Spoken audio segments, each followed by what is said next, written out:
Bonsoir à tous, bienvenue sur Moselle TV, ravi de vous retrouver pour une nouvelle saison de Pro League. Les aventures de Sarrebourg-Moselle Sud Handball sont de retour sur nos antennes. Et qui dit Sarrebourg-Moselle Sud Handball dit évidemment notre consultant fétiche Jean-Yves Schaff. Bonjour Jean-Yves. Bonsoir Arthur. La trêve s'est bien passée mon cher Jean-Yves? Très bien. Vous n'êtes pas rouillé?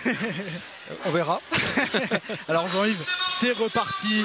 Sarrebourg-Moselle Sud Handball est de retour sur les terrains de Pro League après de longues semaines de repos, même s'il y a eu un petit match de Coupe de France mardi. Oui, alors plus qu'un petit match, puisque nous avions l'honneur d'accueillir le Pays d'Aix Université Club qui a été très proche de la Coupe d'Europe il y a quelques années et qui a des prétentions évidentes.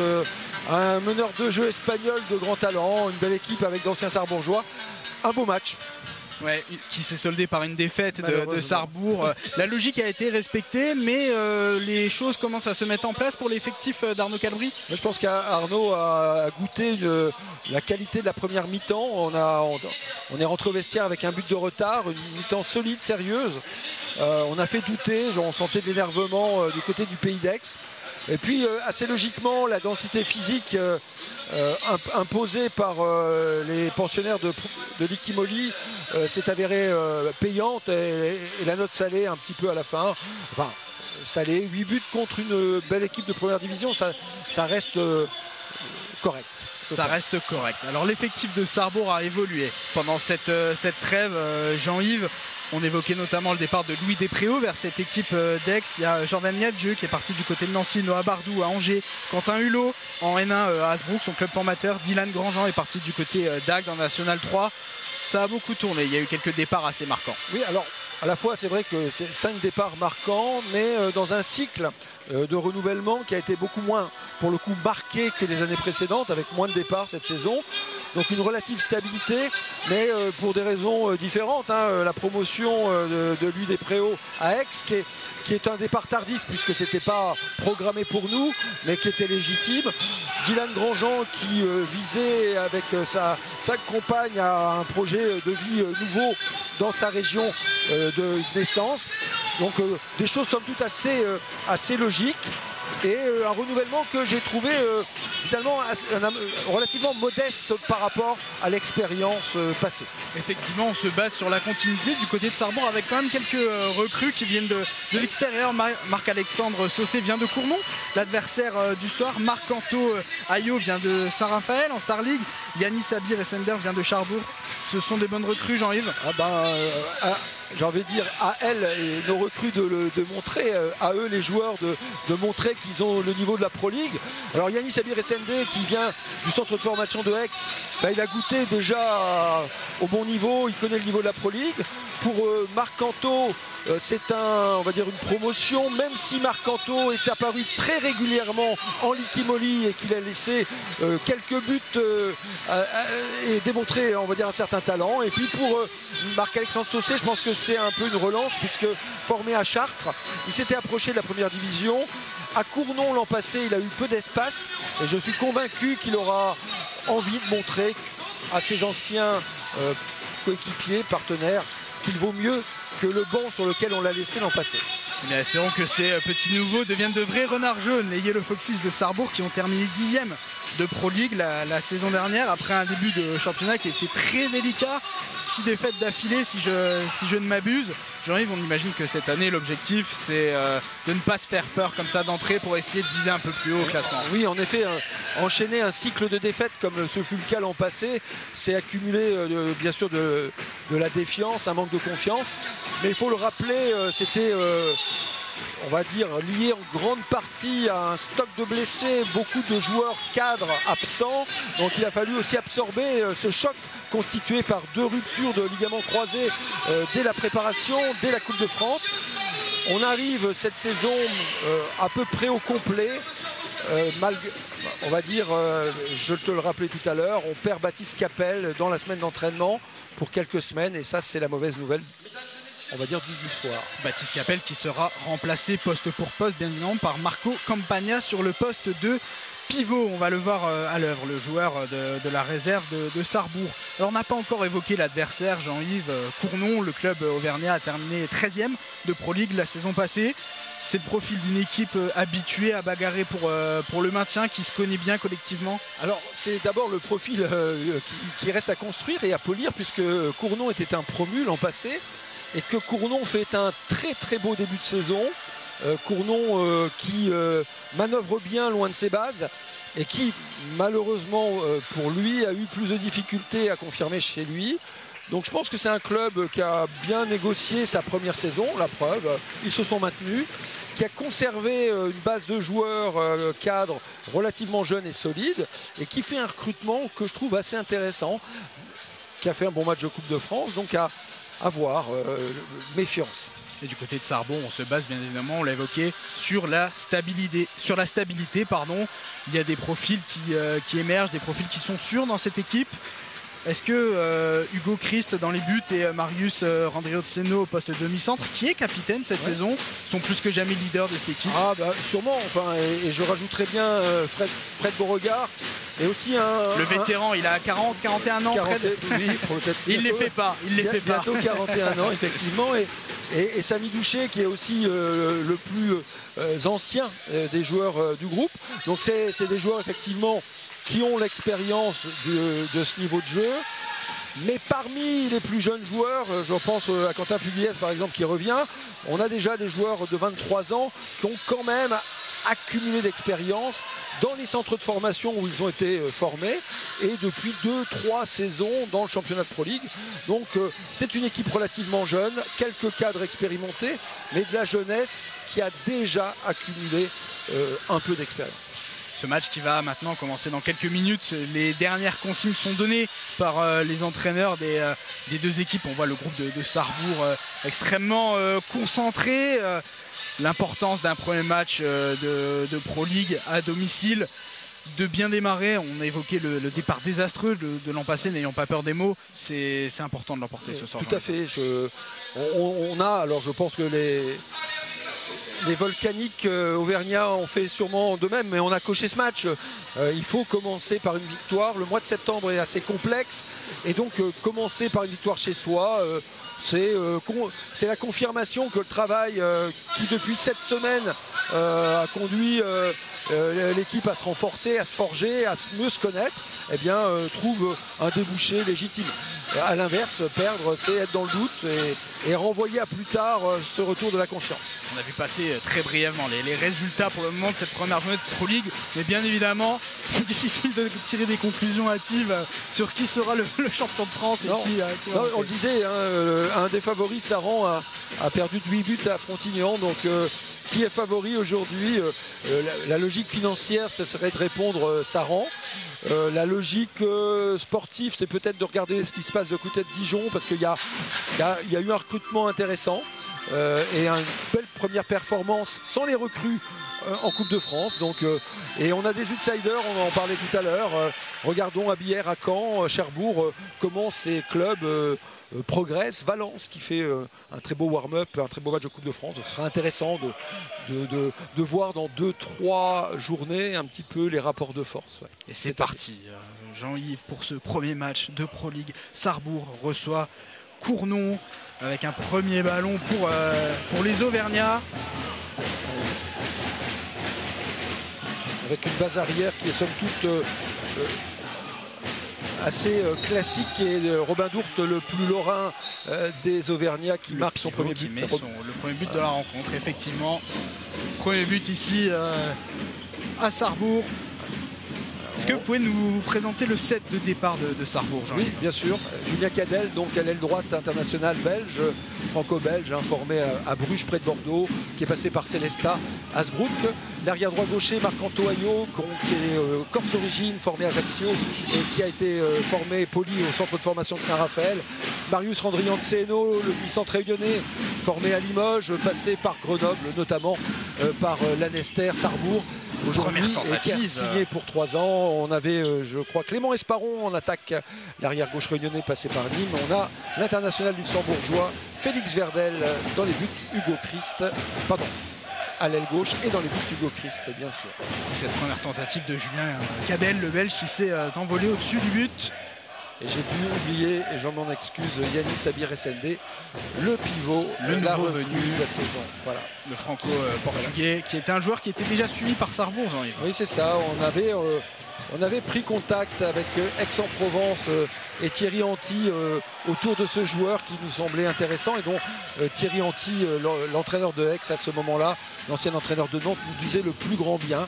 Et Yanis est parti vers d'autres horizons, en l'occurrence vers Cherbourg, à cette époque. Attention, on n'a pas profité de ce premier arrêt, si l'on peut dire, d'Hugo Christ avec une relance manquée. Et on voit là aussi les premiers pas dans cette division du joueur macédonien dont on va écorcher certainement régulièrement le nom, le numéro 97, Michevski, qui est macédonien comme son entraîneur, un entraîneur qui est passé par le Cavigal de Nice et qui a joué à Nice, qui a entraîné les féminines de Nice, qui a joué aussi à Saint-Égrève contre Sarrebourg il y a maintenant une quinzaine d'années. Bien joli. Une grosse défense sur Lucanusi, ouais.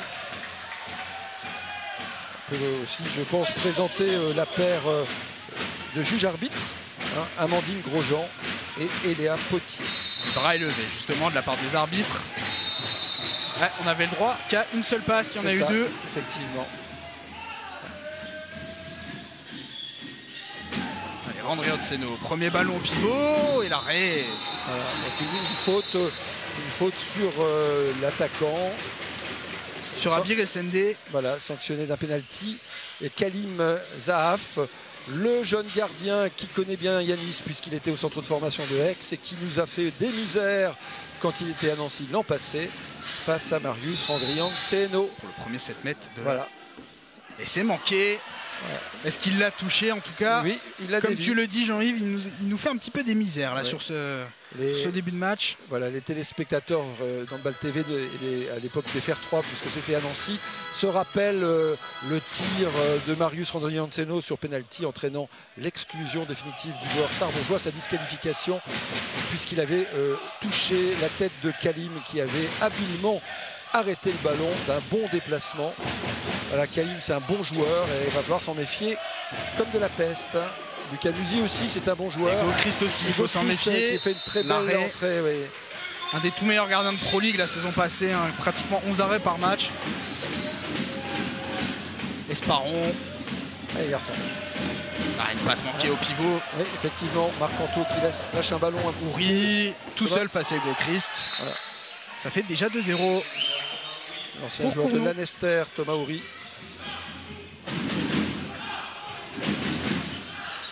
On évoquait Clément Esparon, Jean-Yves. Il a sa carte à jouer clairement cette saison.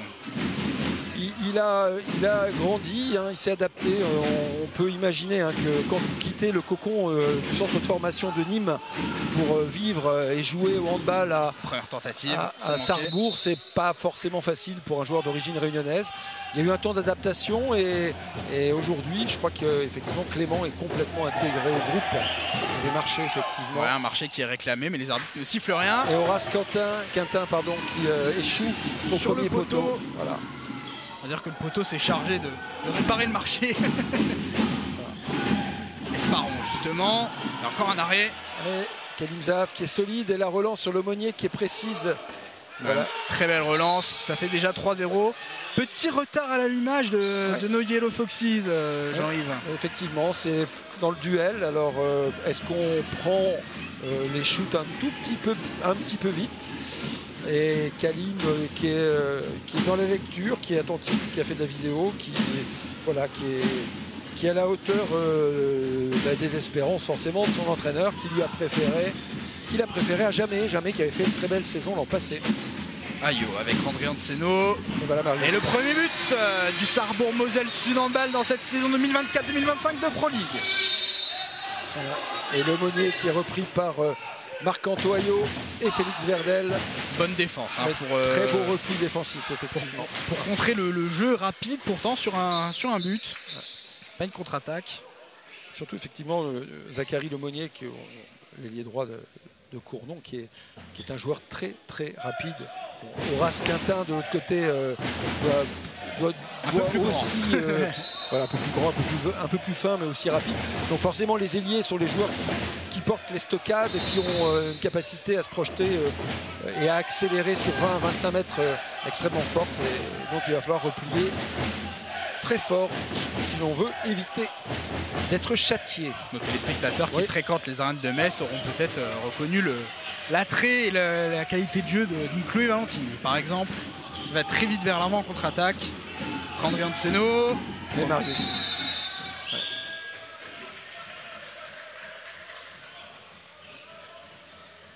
On l'évoquait avant le coup d'envoi, Jean-Yves.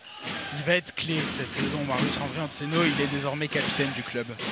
Oui, capitaine de l'équipe, effectivement. C'est avec Fred Beauregard, un des joueurs qui a accumulé le plus d'expérience à un bon niveau et donc qui a pris l'équipe en main là, depuis 2 saisons clairement, depuis l'arrivée d'Arnaud Calbry notamment. C'est le patron, il marquait un peu plus de 5 buts par match la saison passée en Pro League. Un des tout meilleurs buteurs du club. Un joueur qui avait qualifié Nancy lorsque Nancy accédait en première division. Et le tir d'Esparon contré. Voilà. Bien joué. Et on a été malin du côté Sarrebourg. Cadel a servi André Anseno. 2-3.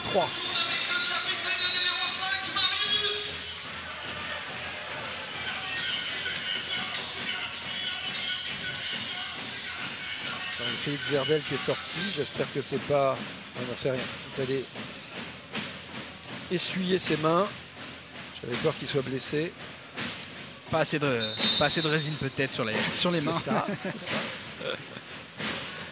Effectivement, le paradoxe, ça peut être un peu ça. C'est-à-dire que comme il y a beaucoup d'humidité dans l'air, qui fait extrêmement chaud, le mélange entre la résine et l'eau, ça fait un peu savonnette. Les joueurs deviennent un peu plus maladroits. Ourier, il la redonne. Bien joué le joueur macédonien. Très belle passe. C'est Fred Beauregard qui récupère le ballon un petit peu avant Robin Dourte qui a eu le sentiment. Ouais, belle passe au pivot et encore un arrêt de Zaf sur Abir SND qui manque de réussite sur ce début de match. Qui a été clairement, on va dire, maladroit en tirant peut-être un peu vite. Mais bon, je pense que le travail de décryptage à la vidéo après le match dira à Yanis ce qu'il aurait pu faire de mieux. Mais dans tous les cas, Kalim Zaf est imparable. Il pèse tout de même sur la défense auvergnate, Abir SND. C'est pas simple de remplacer Jordan Yamjeu qui avait vraiment fait une très très belle saison l'an passé. Ouais. Allez, on récupère la balle. Encore une grosse défense de Frédéric Beauregard. Avec un passage en force, si je ne m'abuse, qui a été signalé. En effet. André Anseno avec Marc-Anto Ayo.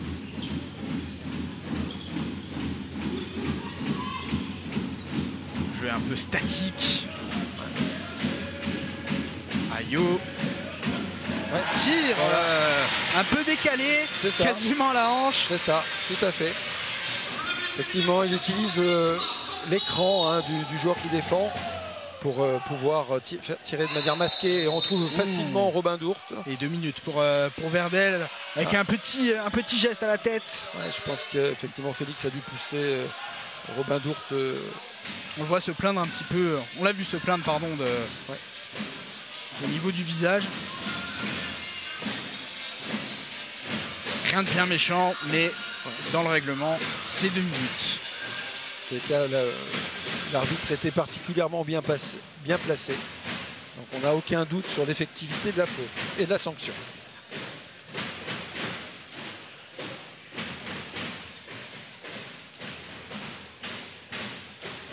Donc Sarrebourg qui va jouer sans gardien de but évidemment. Et là, avec Kalim Zaf, très habile dans la relance. Il s'agirait de le refroidir, le gardien. Il faut éviter de lui donner le ballon. Il est très chaud en ce début de partie. Et le score qui n'était pas encore correct. On vient d'ajouter le but de Cournon. Ayo pour Esparon.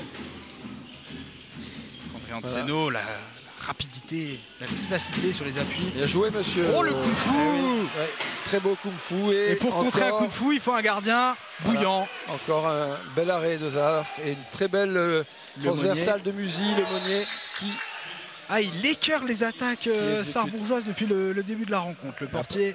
Après, Zachary profite vraiment de la fixation de Lucas Musi qui met un temps fort et une balle qui effectivement est une balle traversante de 20 mètres à l'opposé et qui trouve un Zachary qui avait le temps de manger, de boire, de tirer. Enfin, il pouvait faire beaucoup de choses.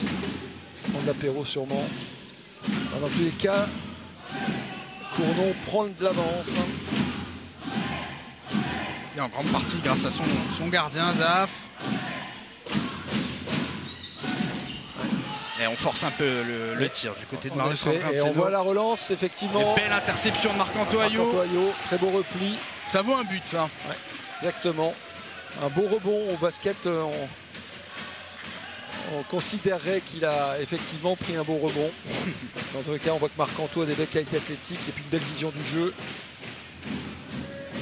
Un joueur à suivre cette saison. Peut-être un peu moins grand que Louis Despréaux, le joueur qui le remplace, mais un peu plus athlétique justement.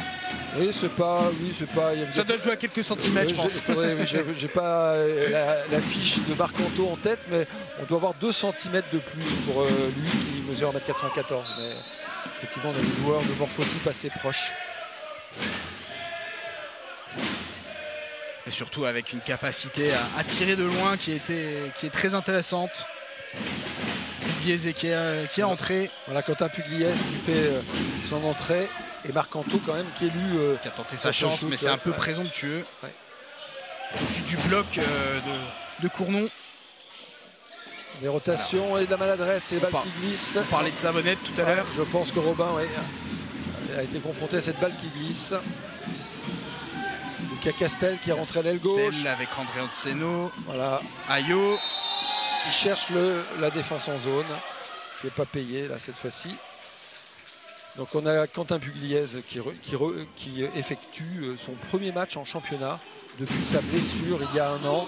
Et je pense que c'est une entrée à saluer. Saluons-le et souhaitons-lui un bon retour. Est-ce que vous pouvez nous le décrire, Quentin Pugliese? Quel type de joueur c'est? Quentin Pugliese, c'est lors du match de Coupe de France où il s'est blessé, c'est 7 buts contre Dunkerque. C'est un joueur qui a beaucoup avancé à ce moment-là, qui est un tireur longue distance, mais capable aussi en 1 contre 1 de faire la différence. Et malheureusement, c'est un joueur qui a été contraint à une très longue rééducation qu'il a suivi avec bien sûr beaucoup d'assiduité de sérieux. Et je pense que ça peut être une recrue pour le groupe sarbourgeois et une belle rotation avec Clément Esparon. Il y a des beaux bébés sur la base arrière de Sarrebourg. Là, on a des joueurs à plus d'1m90. Et Rohan Safel qui supplée Marc-Anto Ayo donc à l'arrière droit. Le joueur guyanais, Thomas Auri, qui montre aussi qu'il a beaucoup d'appui. Bigard qui vient de rentrer. Tente sa chance, il s'est un peu empalé sur la défense, il obtient le coup de sifflet. Ça me semble bien payé. Enfin, ça me semble bien payé, effectivement. De toute façon, Bigard a tiré au travers, qu'il a été contré.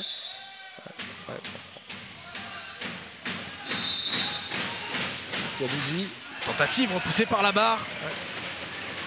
Camusi qui avait signé à Strasbourg et qui a été victime du dépôt de bilan du club et qui a retrouvé à Cournon un bel espace pour s'exprimer. Un joueur très très intéressant.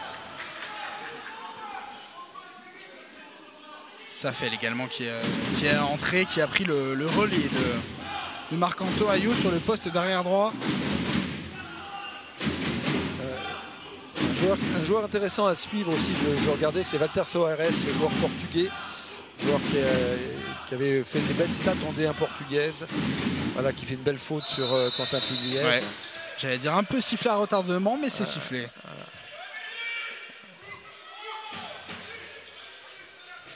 Cela reste quand même une bonne agressivité, je pense. On n'a pas dépassé la limite, c'est une faute. Disons que c'était de face. Par contre, il ne laissait pas trop de retenir le joueur qui tombe. Donc, voilà.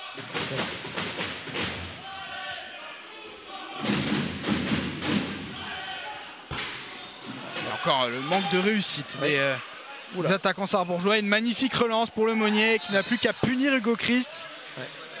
Effectivement, Le Monnier, il peut courir les yeux fermés. Il sait que la balle, il sait exactement où la balle va lui arriver. Zaf a une relance extrêmement talentueuse. Et le temps mort est pris par Arnaud Calbry. Sarrebourg est mené 3-6.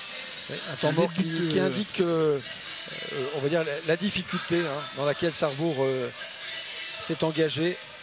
On sent que c'est plus, je pense, les balles que nous vendangeons dans les duels qui font défaut au score.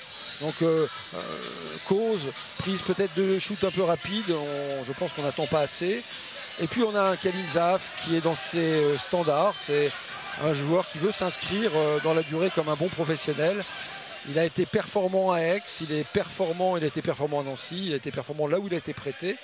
Et il est performant tout de suite à Cournon. Donc il faut arrêter de le faire briller. On a vu toute l'énergie qu'Arnaud Calbry a tenté d'insuffler avec ses petits réajustements tactiques. Tu le soulignais, Jean-Yves. Il va falloir un petit peu arrêter de vendanger des ballons et faire preuve de plus d'efficacité, mais c'est plus facile à dire qu'à faire. Je trouve aussi que on voit, en termes d'intensité, notamment en attaque, on manque un peu de rythme. Et les joueurs qui sont sur le terrain sont capables de jouer autrement. Donc il n'y a pas d'épidémie de grippe. On n'est pas plus fatigué que nos adversaires, logiquement, qui ont fait quand même 650 ou 750 km. Donc peut-être un manque de repères. On se premier match de la saison.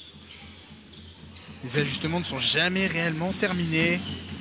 Et Pugliese qui s'impose. Voilà, qui marque son premier but de la saison. Ouais, Rohan. Très bien, Rohan. On voit la vitesse à laquelle Rohan Saffel vient fermer l'intervalle très intelligemment, très proprement. Il absorbe Zachary Le Monnier auquel il rend beaucoup de puissance. Rohan Saffel, c'est un joueur qui n'est pas très grand mais qui est très dense, très athlétique et qui lui aussi, on s'est souligné la reprise de Quentin Pugliese. Alors c'est pas, Rohan avait repris en fin de saison avec la Nationale 2, mais c'est un joueur qui foule pour la première fois à Sarrebourg les parquets de Pro League. Souhaitons-lui après une bonne première, qu'elle se conclue par une victoire. Car tout ce que ces joueurs espèrent, ce ne sont pas des petites satisfactions individuelles, c'est bien évidemment le Graal, à savoir les victoires. Bien sûr. Magnifique but. Voilà, et donc là on a le facteur X qui vient de rentrer. Donc Mathéo Grosjean. Voilà, l'ancien Valentinois, Mathéo Grosjean, qui joue sur la base arrière alors qu'il a été formé comme ailier droit, mais qui a des appuis de feu et qui est un joueur de déséquilibre. Et ça s'est vu sur cette action, dans son style caractéristique. Je ne connais pas la taille exacte de Mathéo, je crois que c'est 1m72, je ne veux pas lui faire injure, mais dans tous les cas, il a un centre de gravité qui est très bas, une vitesse d'appui qui est extrêmement forte et c'est pratiquement indéfendable. Surtout pour des grands gabarits. Ça aussi c'est pratiquement indéfendable, mais la défense justement il rattrape un peu avec les bras, c'est mal payé. Je pense qu'il aurait fallu que Marius ait un tout petit peu plus de vitesse pour obtenir le pénalty qu'il était venu chercher, la sanction certainement. Il tente sa chance, il s'est un petit peu troué là, notre ami Zaf. Ouais. On prend. Ça nous arrange, d'ailleurs s'il pouvait se trouer régulièrement ce serait bien pour nous. Par contre, effectivement, la sanction tout de suite immédiate. Et je cherchais d'Ethan Fabien Laurent. Ethan Fabien Laurent là, qui vient du centre de formation. Alors, de mémoire, je crois que c'est Tremblay, mais dans tous les cas, qui vient de Paris ou de la région parisienne et qui vient de montrer, comme son numéro l'indique peut-être, toutes ses qualités, sûrement. André Anseno à la baguette avec Saffel. Pugliese. La passe au pivot, c'est bien défendu. On n'a pas mis le pied en zone du côté de Cournon, toujours 5-8.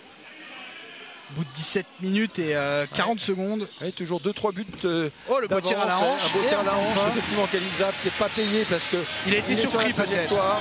Mais comme il est caché, je pense que le temps de réaction est évidemment un peu tardif. Enfin, forcément un peu ralenti et ça nous a profité.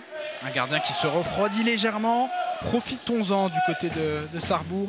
Mais évidemment, il faut faire des stops défensifs.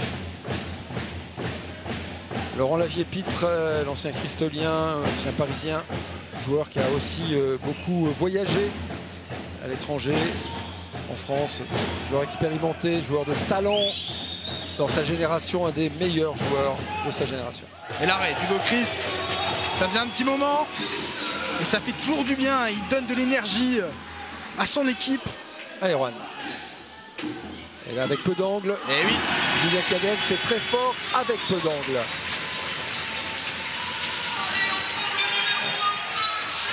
ah, parfois quand on a moins d'angle à l'aile, on se pose moins de questions, j'ai envie de dire. Ouais, et puis effectivement Julien aime ces situations, c'est des face à face, on va dire auxquels il est très habitué et il connaît bien les solutions à l'équation que va poser le gardien, et il trouve assez régulièrement le premier poteau, mais il peut trouver avec un coup de poignet un tir fort au deuxième poteau, donc il a de la variation. C'est très très intéressant, comme il a une bonne extension, il est très proche du gardien au moment du shoot. Allez, Grosjean. Ouais. Oui, très bonne défense de Rohan Safel. Attention à ne pas l'envoyer par-dessus la balustrade, ce serait bête. Et je crois que Rohan a marqué son territoire. Les arrières gauches vont devoir jouer hors secteur. Bigard qui passe en force. Ouais, j'allais dire passage en force, même s'il était un peu de côté, Safel. Il est précieux en défense depuis son entrée. Oui, ça peut effectivement se discuter. Hein. Je veux dire, je ne dis pas qu'il y a passage en force, je dis que c'est plutôt bien joué de la part du défenseur, qui était encore sur la trajectoire de Bigard, qui était un peu, il avait un peu la tête basse. Et je pense qu'il a manqué de lucidité sur son Disons-le, il a un petit peu foncé comme un petit taureau.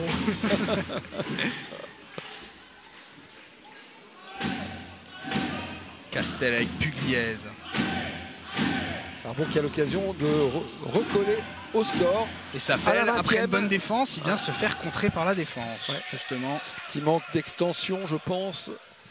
Là aussi, probablement qu'on va au shoot un peu vite. Et c'est ce que Yanis Abiresende, qui a côtoyé Rohan Safel à Cherbourg, lui rappelle.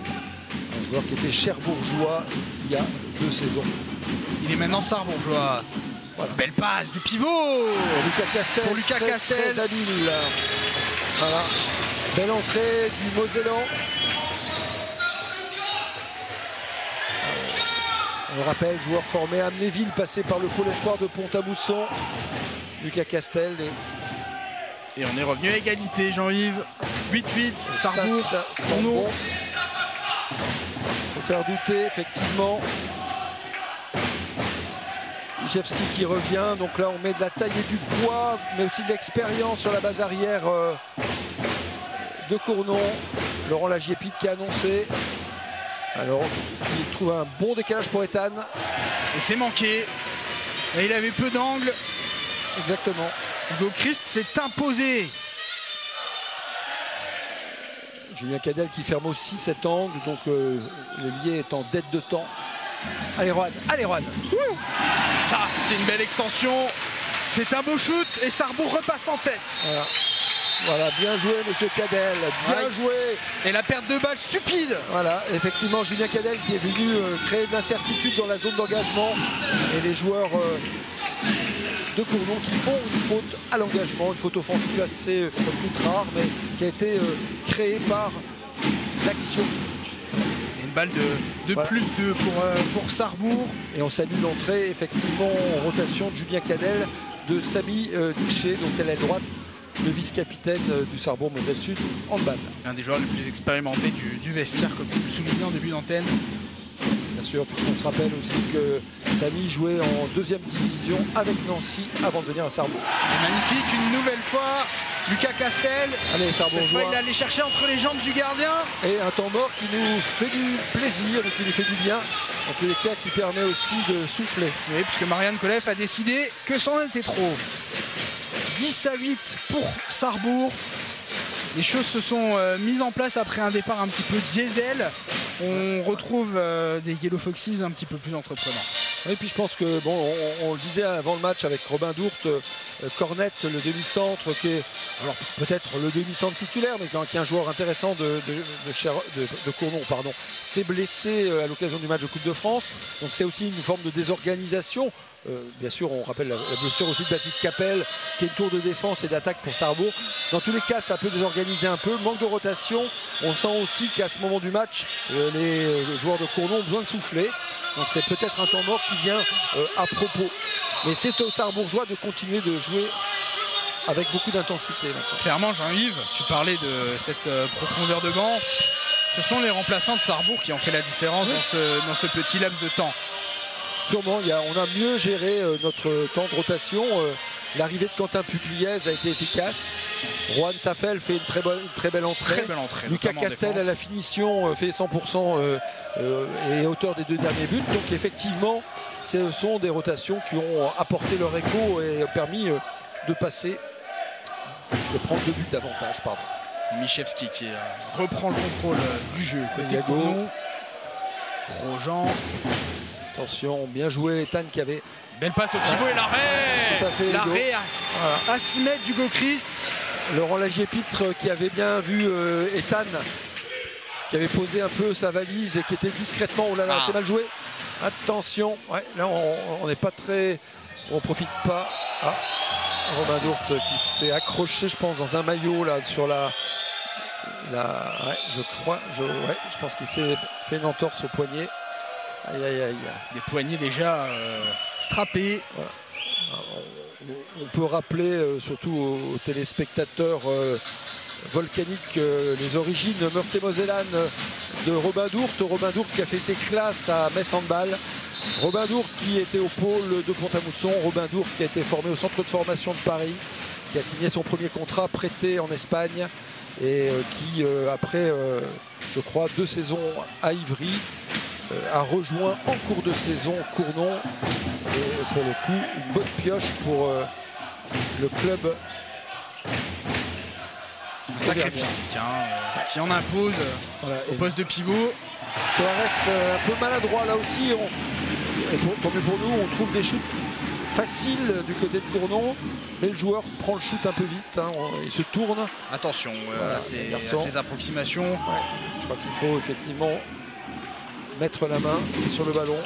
On voit Hugo Christ, on ne voit pas l'écran, mais il est monté très haut sur le terrain. Il est un petit peu rentré dans la tête des tireurs auvergnats, Jean-Yves. Écoute, s'il reste dans les standards du très beau match qu'il a fait contre Aix-en-Provence, ça augure bien de la fin du match et du nombre d'arrêts qui seront comptabilisés. Effectivement, Hugo est très en forme et Jérémy Nobet-Tisser l'a bien soufflé dans les 10 dernières minutes. Le bras est levé, c'est pour ça que Marius Randrianceno s'était lancé. On prend un shoot casse-croûte, mais on n'a pas le choix.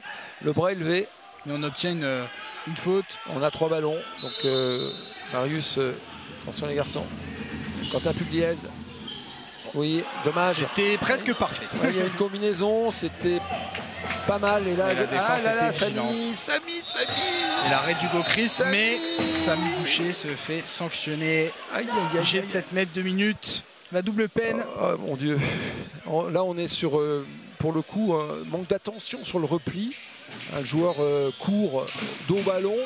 Et évidemment, quand il se retourne, quand il est pris de court par son vis-à-vis, il le bouscule un peu. Horace Quintin qui n'a pas pu lober, mais qui obtient un beau pénalty. Zachary Lemonnier face à Hugo Christ. En exécuteur des... Espérons qu'il n'exécute pas. Je sais pas s'il a exécuté, attention. Entre les jambes d'Hugo Christ, c'était malin. Ça vient échouer juste sous la barre. 19. Un peu plus de 5 minutes à jouer dans cette première mi-temps. Et on marque Alexandre Saucé qui fait son entrée à la main. Un paramètre aussi qu'on a souligné, c'est la forte chaleur. On est sur des journées encore extrêmement chaudes, beaucoup d'humidité. Donc on a des joueurs éprouvés à ce moment du match. Beaucoup d'humidité résiduelle, ce qui explique aussi l'entrée des Serpilleros.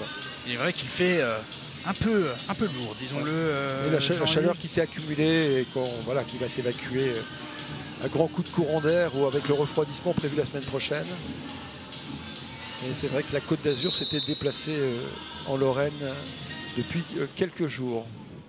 On n'hésitera pas à te recontacter pour la météo sur Moselle TV. Ah bah, avec grand plaisir. Avec grand plaisir. Bah, ceci étant, vous avez des spécialistes. Hein. On va quand même rester sérieux et parler un peu plus de handball.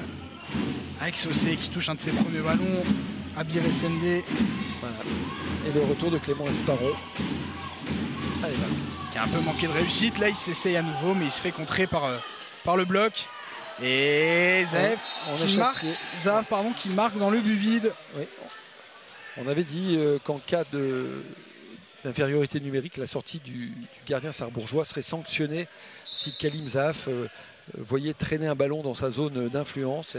Et il n'a pas manqué de démontrer ses compétences.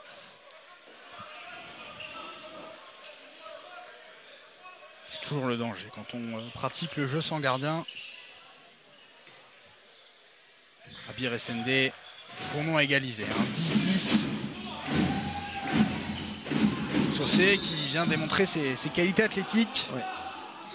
On soulignait la densité physique tout à l'heure de Rohan Safel. Et je pense que dans le morphotype, Marc-Alexandre Saucé peut ressembler un petit peu à Rohan. Un tout petit peu plus grand, probablement un peu plus de kilos.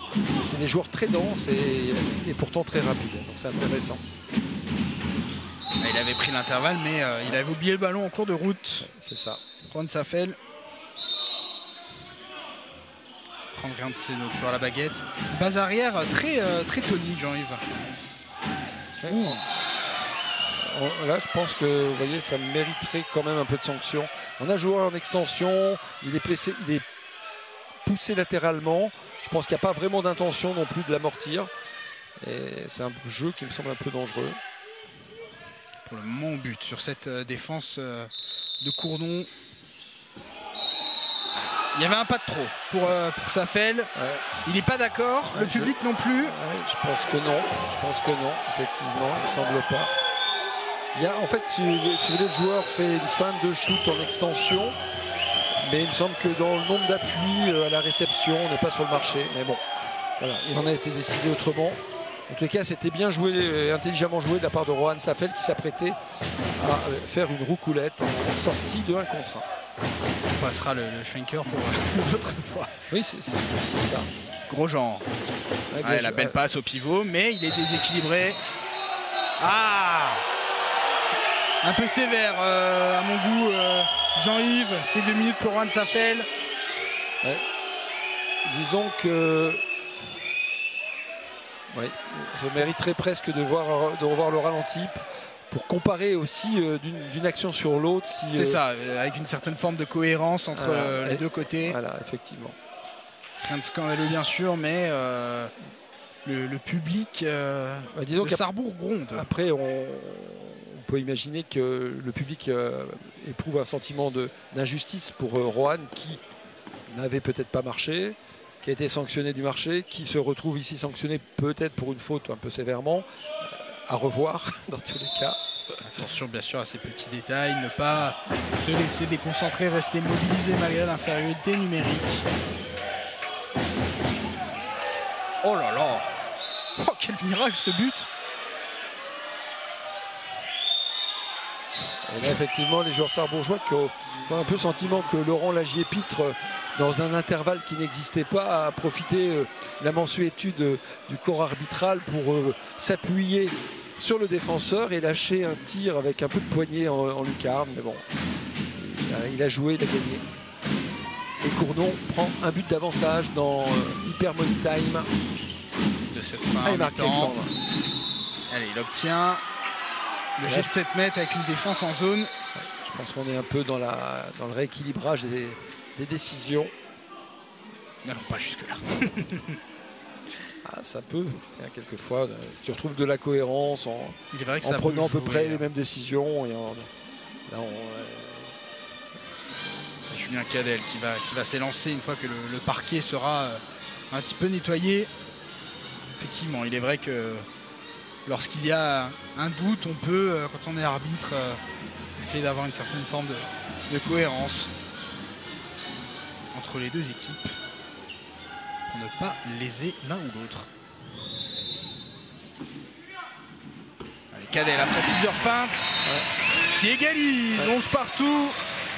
Nous sommes dans les 2 dernières minutes de cette première mi-temps. Julien Cadel, c'est très intéressant effectivement au 7 mètres. Un joueur qui a une feinte de bras assez rapide et déstabilisante. Bonne passe au pivot mais qui n'était pas contrôlée. Laurent Lagier-Pitre qui fait vivre le ballon et qui est très adroit, très adroit. Il a joué juste sur les 3 passes qu'il a fait. Et Hugo Christ qui doit s'incliner contre, j'allais dire Guillaume Jeannet, non mais c'est Horace Quintin avec son numéro 90. Le Marseillais, dont le père et l'oncle ont été des joueurs de très haut niveau.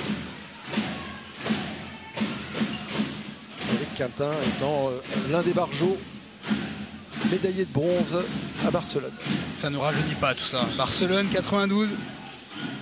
Voilà, attention au croisé, on sort une mauvaise balle. Yann Quintin était un ailier aixois de qualité. Le bon décalage pour André Anseno, il n'avait plus qu'à conclure. C'est très bien joué, Marc Canto qui fait vivre le ballon.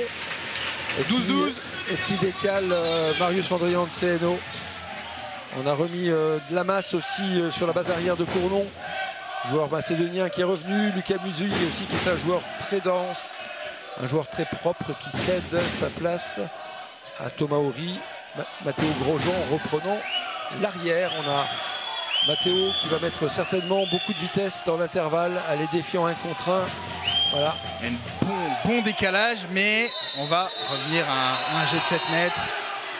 On estime que Castel a été poussé. Oui, en fait, c'est sûrement ce qui s'est passé, c'est-à-dire qu'à la sortie du passage de bras de Mathéo Grosjean, Lucas Castel est poussé dans la trajectoire de l'ailier droit gaucher décalé. Il écope, si vous avez raison, il écope de 2 minutes assez injuste. Il se fait pousser. C'est vrai. Ça mériterait effectivement qu'on revoie effectivement l'action, mais s'il est poussé et que c'est effectivement l'impulsion de l'attaquant qu'il projette dans son coéquipier, ça peut se discuter. Et ce sera probablement le dernier tir de cette première mi-temps. Le Monnier au 7 mètres. Évidemment, il va tirer son jet de 7 mètres. Et permettre peut-être à Cournon d'avoir un but d'avantage ou pas. Et il bat Hugo Christ. Ah là là, dommage. 12-13, rien d'irréparable, bien sûr, à la pause. Mais le public de Sarrebourg gronde contre des décisions arbitrales peut-être un poil sévères. Oui, peut-être. Écoute, c'est toujours difficile. Les décisions prises par les arbitres sont des décisions qui sont prises dans un temps extrêmement court, fraction de seconde. Effectivement, tout à l'heure, nous, on faisait l'hypothèse que le joueur avait peut-être été poussé, etc., etc. Elles doivent, dans un temps très court, prendre une décision. Bonne ou mauvaise décision. On verra au retour des vestiaires si un certain rééquilibrage a lieu. Pour l'instant, il n'y a pas mort d'homme, pas de scandale. Par contre, il y a quand même une infériorité numérique qu'il va falloir négocier pour les Sarrebourgeois au retour des vestiaires. En tout cas, c'est la pause ici à Sarrebourg, 12-13. C'est le score. Avantage d'un but pour les Auvergnats. Rien d'irréparable, bien évidemment. On va avoir une belle deuxième mi-temps. Mais avant cette deuxième mi-temps, je vous propose de regarder un extrait de Dragon Mag. Et on se retrouve dans quelques minutes ici à Sarrebourg.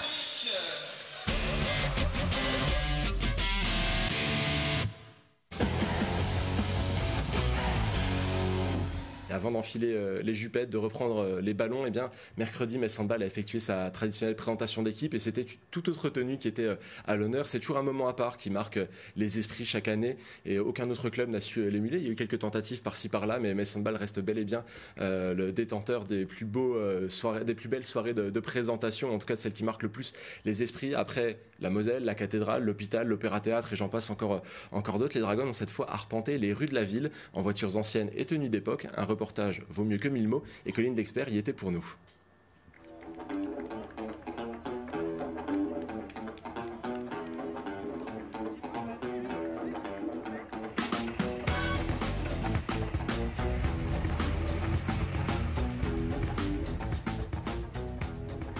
Ce défilé n'est pas un rassemblement de voitures de collection, mais bien la présentation des joueuses de Metz Handball.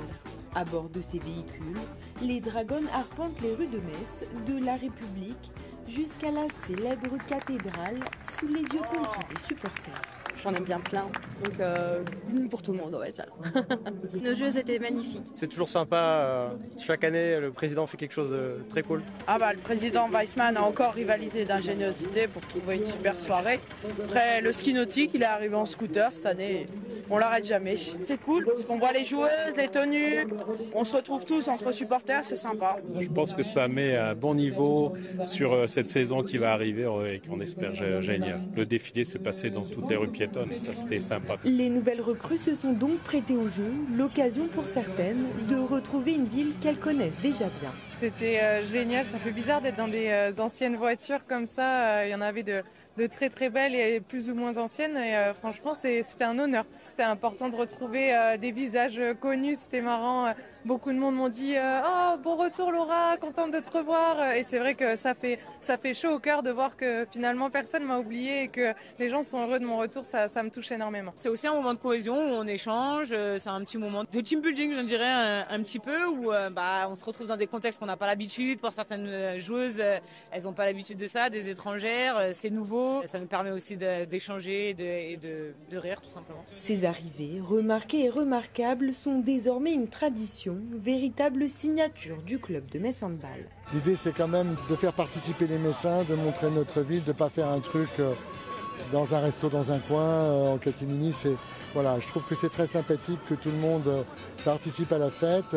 Les voitures anciennes, c'était pour l'élégance. Je voulais montrer que Metz Handball est une très belle équipe à tous les sens du terme. C'est juste magnifique ce qu'on a autour de nous. Je pense surtout à la ville qui mette tout ça en place pour nous. C'est juste trop bien. Et tous les gens aussi qui se déplacent parce que mine de rien, sans eux, ça serait un peu ridicule de faire ça sans personne. Donc je les remercie juste tous d'être venus. Présenté également au public ce soir, le nouveau bus des joueuses, ainsi que les maillots de cette saison, remplis de clins d'œil au monument de la ville de Metz. On a entendu Chloé qui avait un petit peu peur d'être toute seule dans les rues de Metz. Alors c'est pas du tout ce qui s'est passé, il y avait bien du monde. Thierry, heureux de cette nouvelle soirée de présentation ? Je suis surtout content quand c'est fini. Parce que c'est un stress un peu. Un challenge d'organisation de rouler effectivement dans des rues piétonnes pour qu'il n'y ait pas d'accident. On a des motards, la police, on prend des rues en sens inverse. Et je suis très très content quand c'est fini. Il y a un véhicule qui est tombé en panne. On a toujours peur qu'il y ait des petits soucis. Et ouais, je crois que c'est Paris gagnant encore une fois et qu'on est monté en gamme par rapport au bateau. Tout ce qu'on a fait les années d'avant, c'est super. Vraiment, ça permet de faire le buzz, de faire parler de l'équipe et puis de montrer qu'on est vraiment très très proche de notre ville et non seulement de nos supporters, de nos partenaires, mais des Messins de façon générale. Arthur, on sait, alors peut-être qu'elles ne le disent pas au président, mais certaines joueuses, avant l'événement, se disent c'est peut-être un peu too much. On sait qu'Emmanuel Mayonade préférait du repos, de l'entraînement et à l'approche des compétitions. C'est dur à convaincre. Mais finalement, une fois sur place, une fois que l'événement est lancé, ça fait à chaque fois de l'unanimité et tout le monde est extrêmement heureux, que ce soit joueuse, entraîneur, supporter, ça marche à tous les coups. Et moi j'adore ça, déjà le style qui a été utilisé cette année, j'adore. Je pourrais jamais dire que c'est too much et c'est un moment à chaque fois, c'est génial. Parce que y a cette communion avec le public qu'on ne retrouve peut-être pas forcément ailleurs. On va à la rencontre des Messins et des Messines, et c'est une manière aussi de faire parler du club auprès de personnes qui n'ont peut-être pas l'habitude de fréquenter les arènes de Metz. Et ça peut encore amener des gens à venir découvrir ce club parce que il y en a encore, il y a encore des personnes à aller conquérir. Et je pense que déjà avec ce type de présentation, les personnes sont conquises, ça va les inciter à venir aux arènes de Metz. Maintenant, avec le seul petit bémol, c'est pas un bémol, ça va être une question au président. Comment vous allez faire pour être encore une fois inventif l'année prochaine ? Parce que le ski nautique, c'était bien. On a fait l'eau, on a fait la terre, il reste l'air. Voilà, on va voir ce qu'on peut faire. Il faut appeler la patrouille de France déjà ou Je sais pas.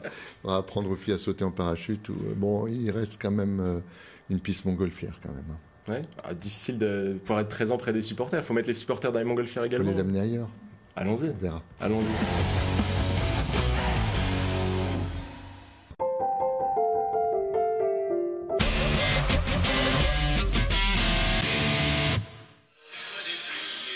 De retour ici à Sarrebourg et non dans les lacs du Connemara. Sarrebourg est mené 12-13 à la mi-temps de cette première journée de Pro League face à Cournon. Alors en attendant le retour de Jean-Yves, on va bien évidemment évoquer cette première mi-temps avec un petit retard à l'allumage de Sarrebourg. C'est normal, c'est le temps que les choses se mettent en place, dira-t-on. Sarrebourg est ensuite revenu dans la partie pour mener de 2 buts, 18 avant ce retour de Cournon aux affaires. Une première mi-temps somme toute équilibrée entre deux équipes qui jouaient le maintien, pour ainsi dire, la saison passée en Pro League. Sarrebourg a assuré son maintien un petit peu plus tôt malgré son mauvais début de saison la saison passée avec une 10e place.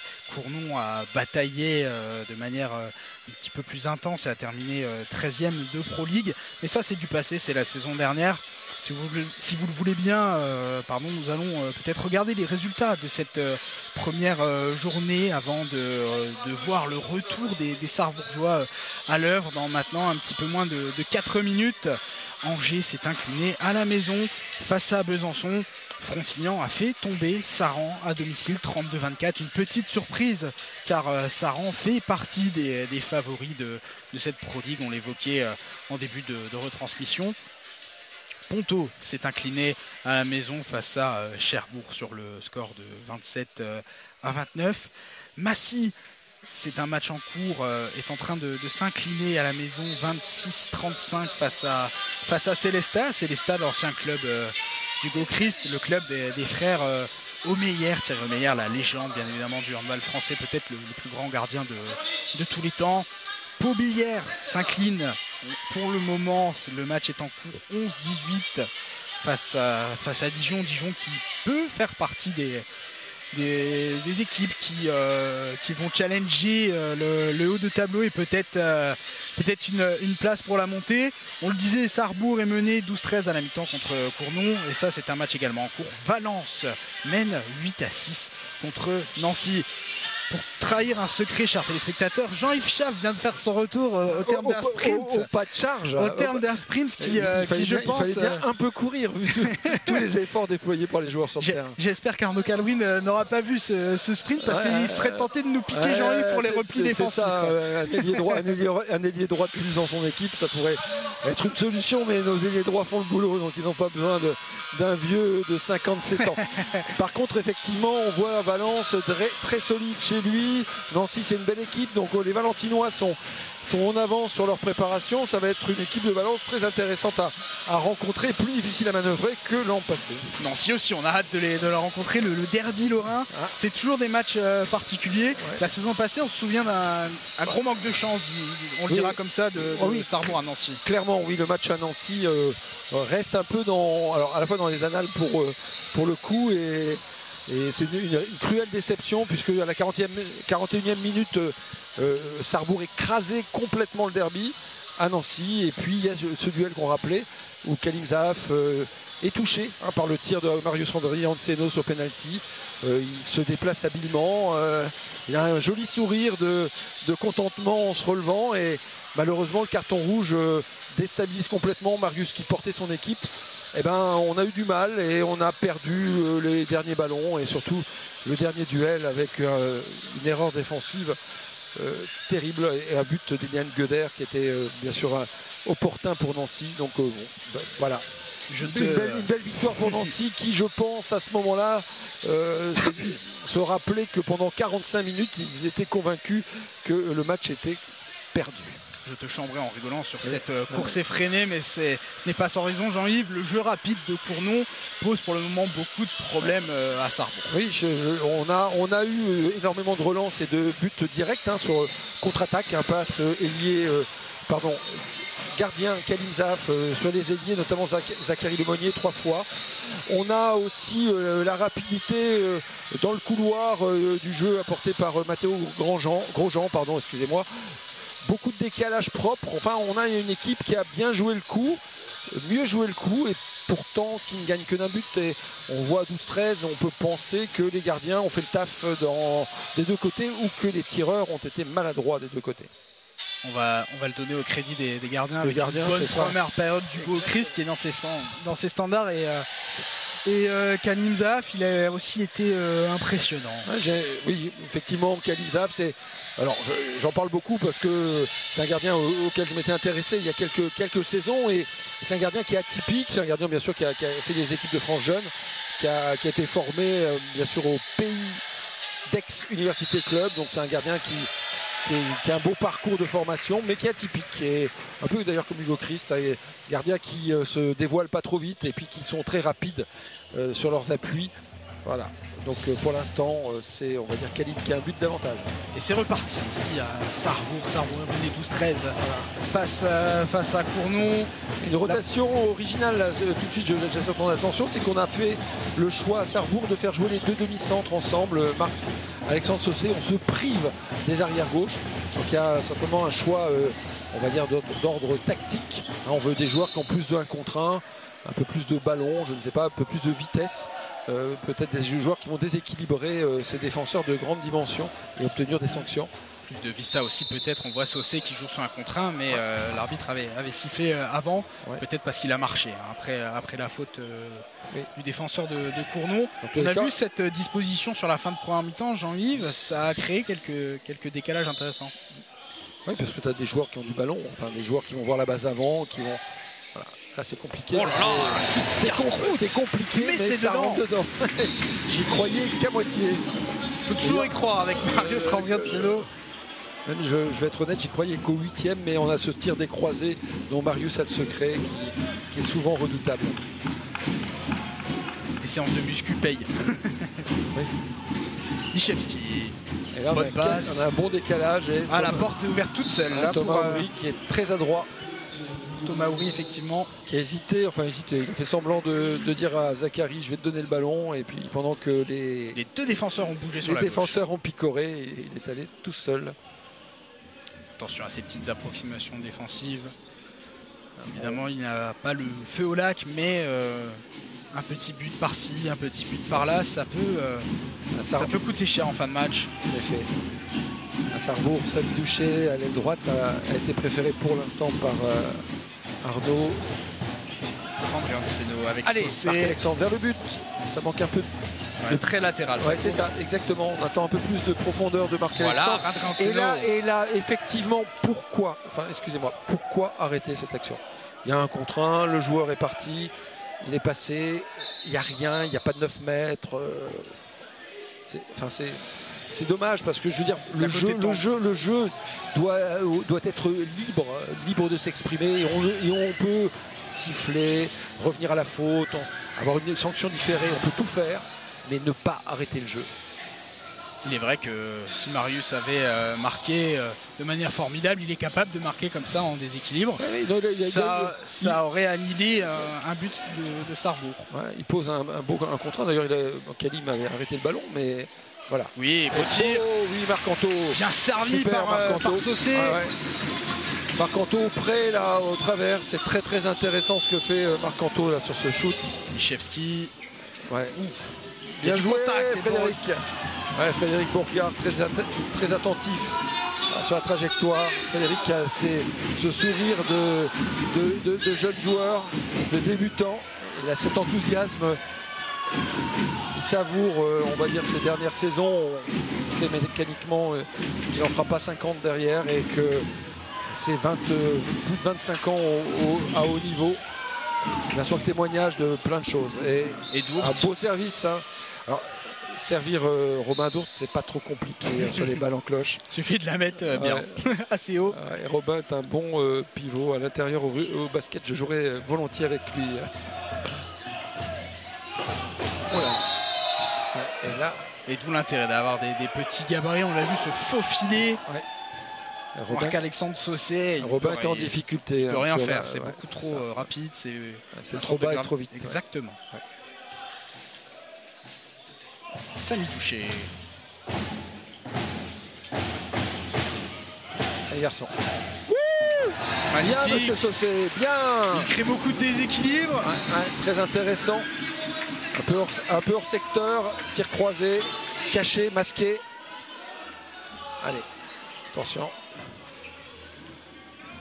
Les équipes qui sont au coude à coude. On en parlait à la mi-temps avec les deux présidents, le président de Cournon, le président de Sarrebourg qui discutaient. Et le président de Cournon qui souhaitait effectivement que Sarrebourg, qui avait eu quelques maladresses, quelques pertes de ballon, en ait un peu plus.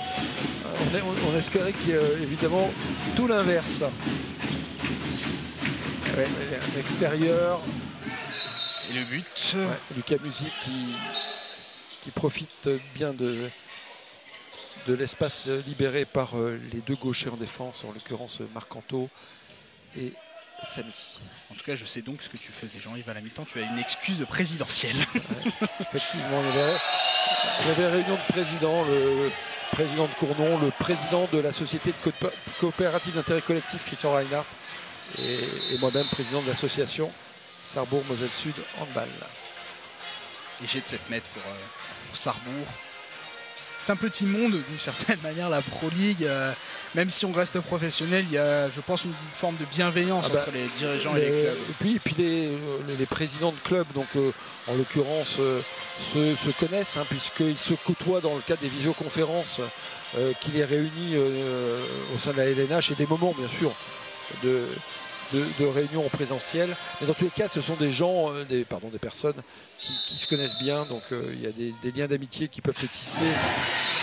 Et le but de Julien Cadel, il est très amical aussi. Voilà, il a caressé les filets du gardien remplaçant Guillaume Jamet. Oui, Guillaume Jamet qui a été assis. Et une récupération de Samy Doucher. Bien joué, Samy. Bien joué. Le malin. Bien joué. Samy qui était passé par effectivement le bon Sarrebourgeois, faisant mine de boire un petit coup, et puis il a gratté le ballon. C'est un malin, Samy.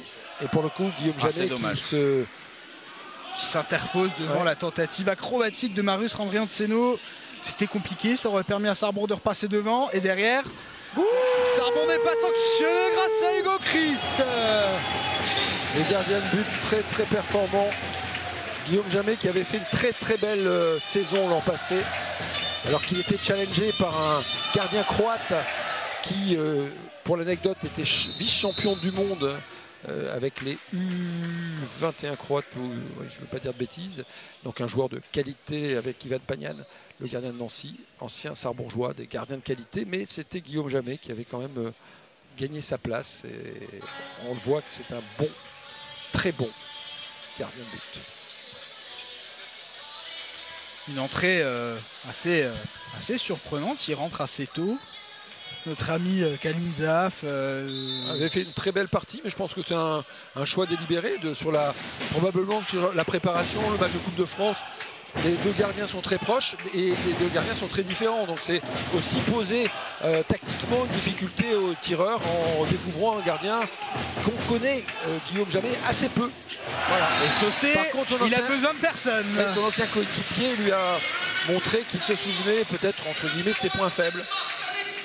Ouais, très belle entrée de Alexandre. Quel jump. Ouais. Alexandre qui est aussi un gros défenseur, donc c'est intéressant parce que Thomas Houry, il a du 1 contre 1, donc on a des joueurs, c'est peut-être ça aussi le choix tactique de faire rentrer Marc-Alexandre Saucé, et on est en difficulté sur la prise de Robin Dourte à nouveau. Ça va trop facilement vers Robin. Abir SND, il se fait un petit peu concasser, si vous me permettez l'expression, chers téléspectateurs, par Robin Dourte qui pèse.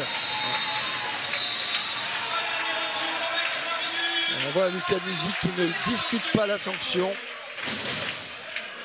Marius lui a fait l'amour sur le 1 contre 1, il est en difficulté, il l'accroche, il le lâche un peu, mais les arbitres l'ont vu. Et ce qui est intéressant, c'est que Lucas ne dit rien, c'est pro, il accepte la sanction. C'est qui c'est qu'il a tort, je pense. Oui, mais c'est bien, c'est bien. On a dans certains sports collectifs des joueurs qui ont tort, qui le savent et qui contestent. Et c'est bien de souligner que dans ces équipes que nous voyons ce soir, et je pense dans le handball AC généralement, on a quand même des joueurs respectueux globalement des décisions arbitrales. Bien sûr, il peut exister quelques aspérités dans les comportements des uns et des autres. La compétition, l'adrénaline faisant. Mais il est vrai que c'est très souvent dans le respect que certains meurent, dira-t-on. Oh, quelle tentative! Oui, c'est un tir contré, un tir caché, un tir un petit peu désespéré de Thomas Houry qui arrive à... Il a totalement surpris Hugo Christ. Ouais, c'est ça. Hugo fléchit, descend Et malheureusement, le tir un petit peu contré, le lob. Voilà. C'est mal payé pour les Sarbourgeois. 18-18, 37 minutes et 29 secondes de jeu pour être précis. Avec un ballon pour Sarrebourg pour repasser en tête. Je pense qu'il faut faire courir Cournon, il faut garder cet avantage et bien sûr essayer de le creuser. Rien n'est écrit dans ce match. Les Sarrebourgeois profitant encore de quelques secondes de supériorité numérique.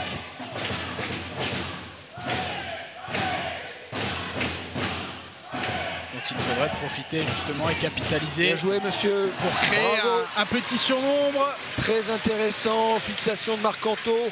Marcanto, Ayo qui décale dans l'intervalle Marc-Alexandre Saucé qui vient comme une balle. C'est une affaire de imparable. C'est une affaire de marque cette action. Sûrement.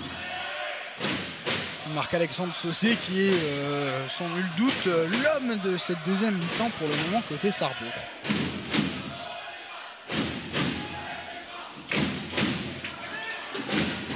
Michevski avec Lagier Pitre. Ouais. Horace Quentin qui est rentré. Belle sortie défensive. Attention, il y a deux pivots. Et Laurent, on ne cherche pas la trajectoire. Dommage Marc-Alexandre. À la limite, hein. Ouais. Heureusement que. Ouais, tout à fait. Heureusement qu'il ne s'est pas plus baissé que ça. Bon, disons qu'il y a, je pense qu'il y a clairement Hippon. Dans cette période de jeux paralympiques. Je pense que Marc-Alexandre a été très bien intervenu. L'erreur qu'il commet, c'est de ne pas voir qu'il y a un ballon à gratter. Après, je pense qu'il faut relâcher l'étreinte. Et c'est pas la peine de montrer à son adversaire qu'on peut effectivement gagner par Hippon, puisque c'est se tromper un peu de pratique. Ou de pratique cardiaque. Le bras est levé. De la part des arbitres, Michevski, c'est à côté. Tir casse-croûte. Ouais, Michevski qui est effectivement un joueur très athlétique, qui ne semble pas d'une adresse exceptionnelle à voir. Dans tous les cas, les Sarrebourgeois ont failli perdre le ballon. Sarrebourg qui évolue à 6 contre 5, toujours en attaque. Et l'entrée du 6e joueur, le Camusi, qui intervient maintenant. Voilà, ça, c'était compliqué. Par contre, pour Alexandre, on récupère le ballon. Saucé, oui. Bravo. Aïe. Alors là, effectivement, c'est la mauvaise passe, entre guillemets, de Marcanto, mais c'est surtout la glissade du ballon. En fait, tu es sur des zones où il y a de l'humidité et le ballon s'est accéléré. Donc, on ne pouvait pas le savoir. Voilà, parce que Marc-Alexandre Ayo et Marc-Anto Ayo, pardon, est un joueur très adroit et ce genre de passe il ne le rate pas. C'est dommage parce que c'était une balle de plus 2, ça aurait fait mal à la tête des Auvergnats de prendre un but un petit peu casquette sur une perte de balles comme ça. Tout à fait. Et on a ramené toute l'équipe pour essayer d'enlever l'humidité de ce parquet. Je pense qu'on devrait embaucher encore un peu plus de Serpilleros parce que ça.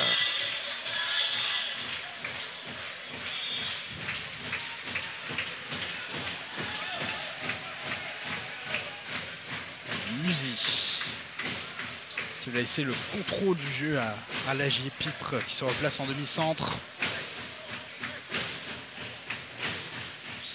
Musi. Il a marché. Bien défendu. Il a marché surtout. Le Camusi a marché. Peut-être là et encore. Là, pour le coup, il a trouvé plutôt un intervalle ouvert et je trouve qu'il est mal récompensé. Mais sur l'action d'avant, il avait marché. Donc voilà, il y a un équilibre entre des décisions. On n'a pas sifflé le marché, mais on ne siffle pas le penalty. Donc à la fin, on garde quand même le ballon à Cournon. Effectivement, comme tu le soulignais en première mi-temps, c'est difficile de juger en une fraction de seconde. Très vite. Dès lors que l'erreur est faite, on ne peut pas revenir dessus. Ce serait encore plus à contresens du jeu. Oui, tout à fait, ce serait reproché aux arbitres qui ont le droit de se tromper parce que depuis le début du match, les joueurs se sont beaucoup plus trompés qu'elle en l'occurrence, parce que c'est une paire de jeunes femmes. Et le contre de Frédéric Beauregard.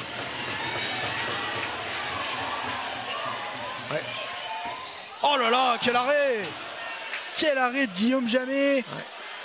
On a peut-être une montée de balle qui a été mal exploitée puisqu'on trouve un décalage sur le joueur qui est auteur de l'interception. On a manqué de profondeur, on était trop aligné.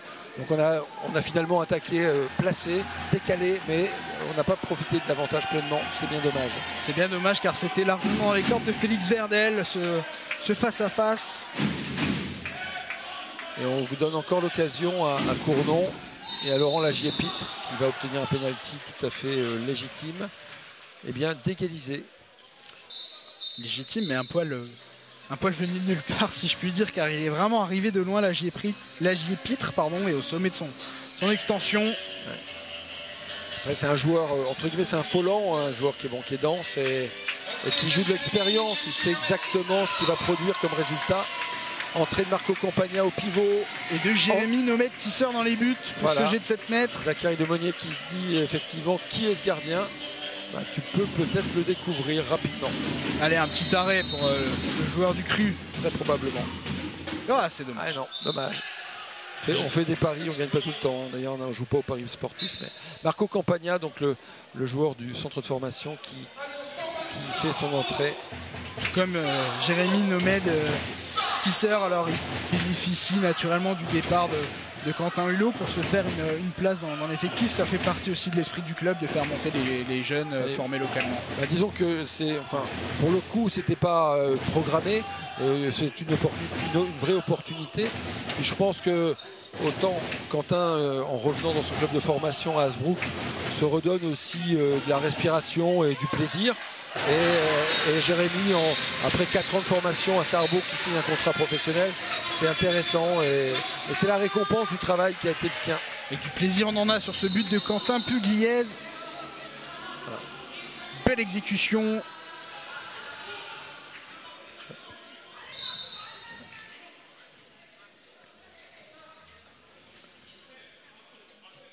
Musi.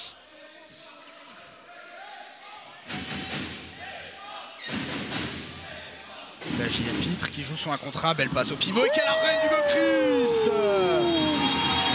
Ça c'est un arrêt de toute beauté. De grande classe. Ouais. Robin Dourte qui s'est peut-être sur cette rotation précipité, un peu trop vite couché. Ouais. Et donc il a réduit le champ des possibles sur le tir. Et Quentin, Hugo s'en est saisi. Et là il a plus de chance et il fait une relance magnifique. Félix Werdel. Là c'est parfait. On est effectivement un bel enchaînement d'actions.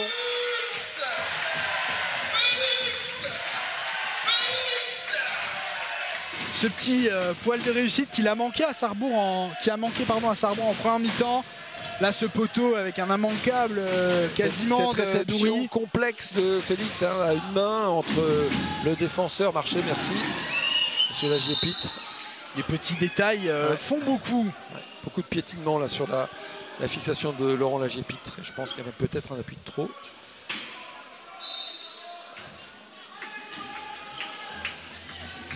La musique qui risque d'être l'impact player. Thomas Horry, bien lancé. Et l'arrêt du Christ, il est chaud. Bien lu.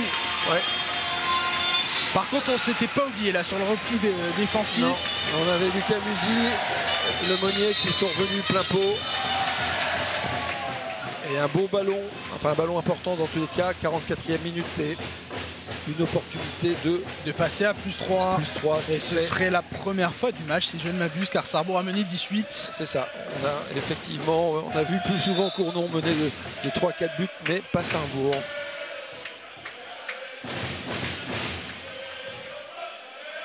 Werdel.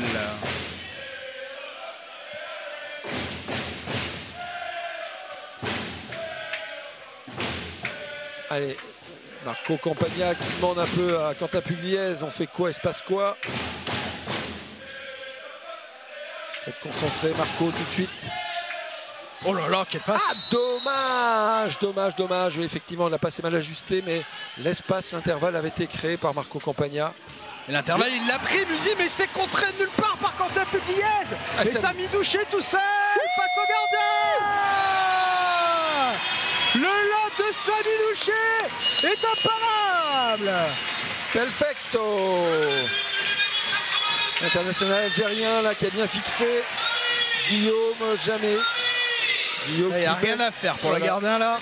Guillaume s'est affaissé et le bras cassé, le poignet, le lobe était parfait. Le Barisien, ancien Nancéen, Sarrebourgeois depuis 7 saisons, qui porte une estocade qui n'est peut-être pas fatale, mais qui marque un but important.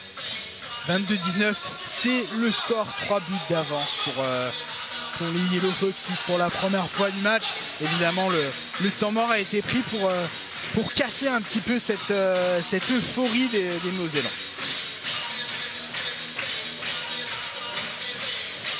Jean-Yves, qu'est-ce que Sarrebourg fait de mieux dans cette deuxième période? Pour l'instant, je vais répondre. Déjà, basiquement, c'est 33 buts d'avantage alors qu'on a couru au score durant la première mi-temps. Donc je pense qu'il y a un retour des vestiaires avec une cohésion défensive, plus de pression, de profondeur. Donc on met en difficulté les tireurs j'allais dire aixois, excusez-moi, les Cournonnais. Et la relance vers Félix illustre ce leadership pris par la défense sarrebourgeoise qui offre des opportunités de but que nous n'avons pas eu en première mi-temps. Après, si tu regardes bien, on a ce but de Samy qui sanctionne aussi un contre. Donc je trouve que c'est la défense qui donne l'occasion de se projeter rapidement. Espérons qu'elle tienne encore cette défense qui on avait apprécié aussi les 2 buts de Marc Alexandre Saucé. Là Pitre de loin, et oui, on force un petit peu plus les choses du côté de Cournon. Il n'est pas bien loin, ceci étant. Et Hugo Christ, il était vigilant, il me semble qu'il la touche sur sa barre. Oui. Donc là on fait des rotations à Sarrebourg, alors je sais pas qui, Marco. Allez, plus qu'un quart d'heure à jouer, ça passe vraiment vite. On fait le spectacle du côté du Sarrebourg Moselle Sud Handball. Dès le premier match de cette saison de Pro League édition 2024-2025. Oh là, dommage, le coup. Quel but! Alors là, les Ajacciens, les Bonifaciens, les Corses n'y ont vu que du feu, c'est allé trop vite. Trop vite. Marc Antoayo, l'ancien Raphaëlois, tir croisé sur ce croisé imparable. Il y avait une petite 2 minutes pour Robin Do qui s'en tire bien. Ouais. Il avait bien arraché la tête de l'attaquant Sarrebourg. Un petit mauvais geste. Bien involontaire, on imagine. Oui, c'est question de centre de gravité pour le coup. Bien joué. Et là, il est servi. Oh, il tente une roucoulette. Et oui, Hugo Christ, il est dans la tête des attaquants de Cournon. Allez, un ancien Ivrien qui dit à un ancien Ivrien, non, ça ne rentre pas. Une balle de +5 pour le Sarrebourg Moselle Sud Handball. Importante. La Furia jaune et bleu, si l'on peut dire. Pugliese. Ayo. Dommage, la passe, Marc-Anto, la passe, il faut s'appliquer beaucoup plus, pas de faute, Marius.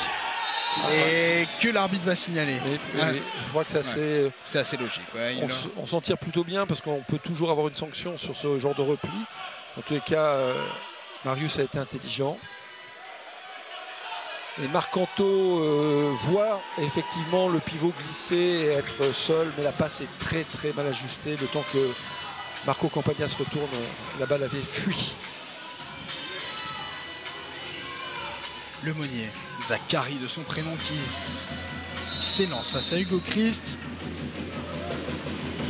Et c'est arrêté par Hugo Christ. Il est infranchissable sur cette deuxième mi-temps, le gardien sarrebourgeois. Là, ça sent bon. Enfin, je ne vais pas m'enflammer parce qu'en 13 minutes, évidemment, tout peut se passer. Mais effectivement, il reste beaucoup de temps. 4 buts, c'est rien du tout en handball. Alors, si la dynamique semble quand même du côté des Mosellans. Il y a une initiative intéressante, c'est celle de jouer sans pivot. Donc, on joue ici avec Marc Alexandre à la place de Marco Campagna. On profite des espaces libérés par la stricte de Zachary Lemonnier. Donc Zachary prend Marius et on a fait rentrer notre deuxième demi-centre qui joue alternativement pivot. Oui, monsieur Ayo. Et oui, les défenses en zone. Et cet arrêt de Kalim Zaf ne comptera pas, bien sûr.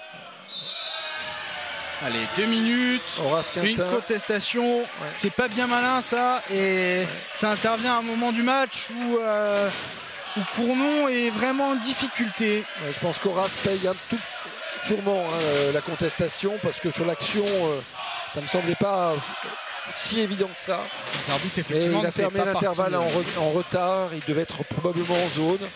Et puis il a dit ce qu'il pensait de la décision arbitrale. Et le retour de Kalim Zaf, c'est pas une bonne nouvelle. Hein. Je ne veux pas être oiseau de mauvaise augure. Je préférais quand le moment où il était sur le banc.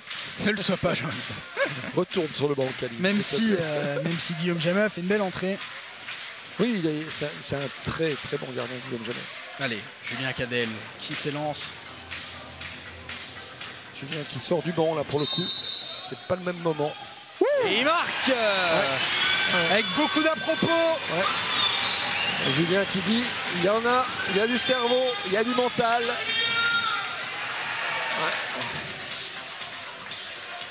C'est une équipe qui a du mental de manière générale. Elle a peu évolué par rapport à la saison passée où il a fallu cravacher très dur au prix d'une belle série pour contrecarrer le mauvais début de saison passée. Voilà. Là il y a un appui de trop.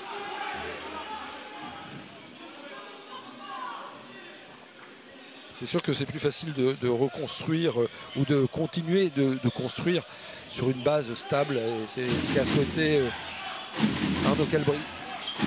C'est ce que évidemment le recrutement lui permet de faire. Et avec des joueurs qui sont quasiment des recrues, notamment Quentin Pugliese qui revient. Ce tir de Lucas Musi. Un tir puissant. Lucas Musi. Je pense qu'il y avait une petite frustration pour Lucas de ne pas pouvoir pleinement participer au jeu ou d'influencer le jeu. J'évoquais ces demi-recrues entre guillemets, bien sûr, Jean-Yves. Quentin Pugliese, c'est clairement l'exemple d'un joueur qui a été absent pendant un moment. C'est ça. Il connaît le club, mais c'est un petit peu comme une recrue. Il apporte un peu de sang neuf par rapport à la saison passée. Tout à fait. Donc on a considéré, et c'est vrai que le retour de blessure de Quentin et de Roanne, Safel offrait des opportunités. Et le but de Marc-Antoine. Il y a l'intelligence, Marc-Antoine. Tout en finesse. En dessous, effectivement. Oh, bien défendu Quentin. Ouais, c'est bon, c'est propre. Attention les garçons, on est bien. On était bien. Et l'arrêt, est-ce que ça compte comme un pastis ça? Ah, ça compte comme un pastis des genoux. un magnifique arrêt. Alors, si ça ne compte pas pour un pastis, ça mérite certainement une coupe de champagne après le match. Pour fêter la victoire peut-être du Sarrebourg modèle sud handball, c'est bien parti, plus 5 à 10 minutes de la fin, même si on a déjà vu des renversements de situation assez épiques dans le handball. Il reste effectivement trop de temps pour que 5 buts d'avantage soient décisifs. Ouais, il a voulu faire un coup de fou. Ouais. Non, effectivement, c'est un petit peu emballé. Vous voyez, cette perte de balle, ça peut être sanctionné rapidement. On peut prendre 2 minutes sur une mauvaise défense ou des choses comme ça. On s'enflamme un petit peu, et là, un but à l'aile. Et voilà, propre effectivement de Thomas Horry. Ouais. Bien servi par Matteo Grosjean. Alors, on n'a pas le regard sur Arnaud Calabri, mais je suis pas sûr que ça a été de son goût, cette tentative de kung fu ratée. Oui, il a dû effectivement recadrer les joueurs et il doit être assez furieux parce que c'était une occasion de plus 6. On était pressé de rien et on a lâché le ballon. Et surtout, on redonne de l'espoir aux joueurs de Cournon. Bien joué, monsieur. Et là, il a subi un petit choc. Et là, il ne va pas y échapper, Romain Dourte. 2 minutes. Julien Cadel qui se présente pour la 4e fois, je crois, au penalty.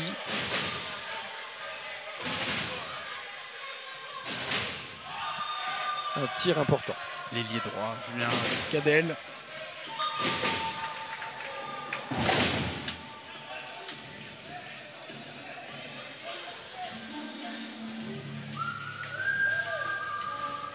Spécialiste, s'il en est, des jets de 7 mètres. Bravo. Et c'est dedans, beaucoup de maîtrise là encore. On tire la langue. On harangue un petit peu ses partenaires. 26-21 pour Sarrebourg. À 9 minutes, un peu moins désormais du terme de la rencontre.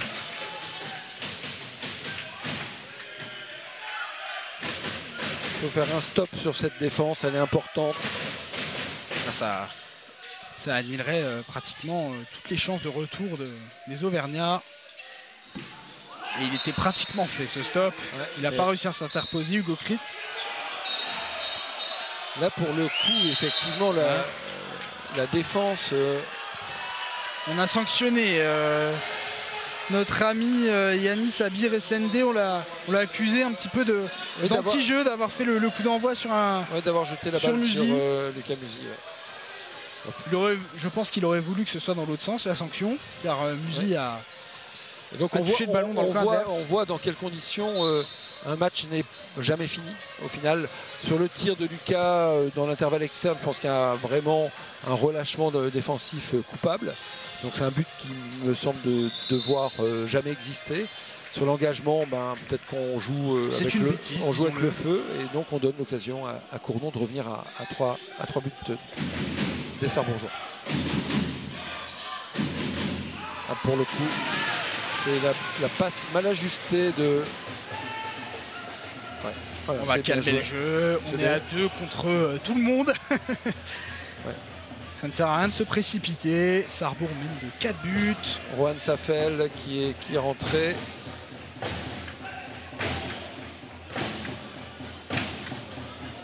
On reprend cette option avec donc Marc-Alexandre Saucé en pivot, on va dire un pivot dynamique.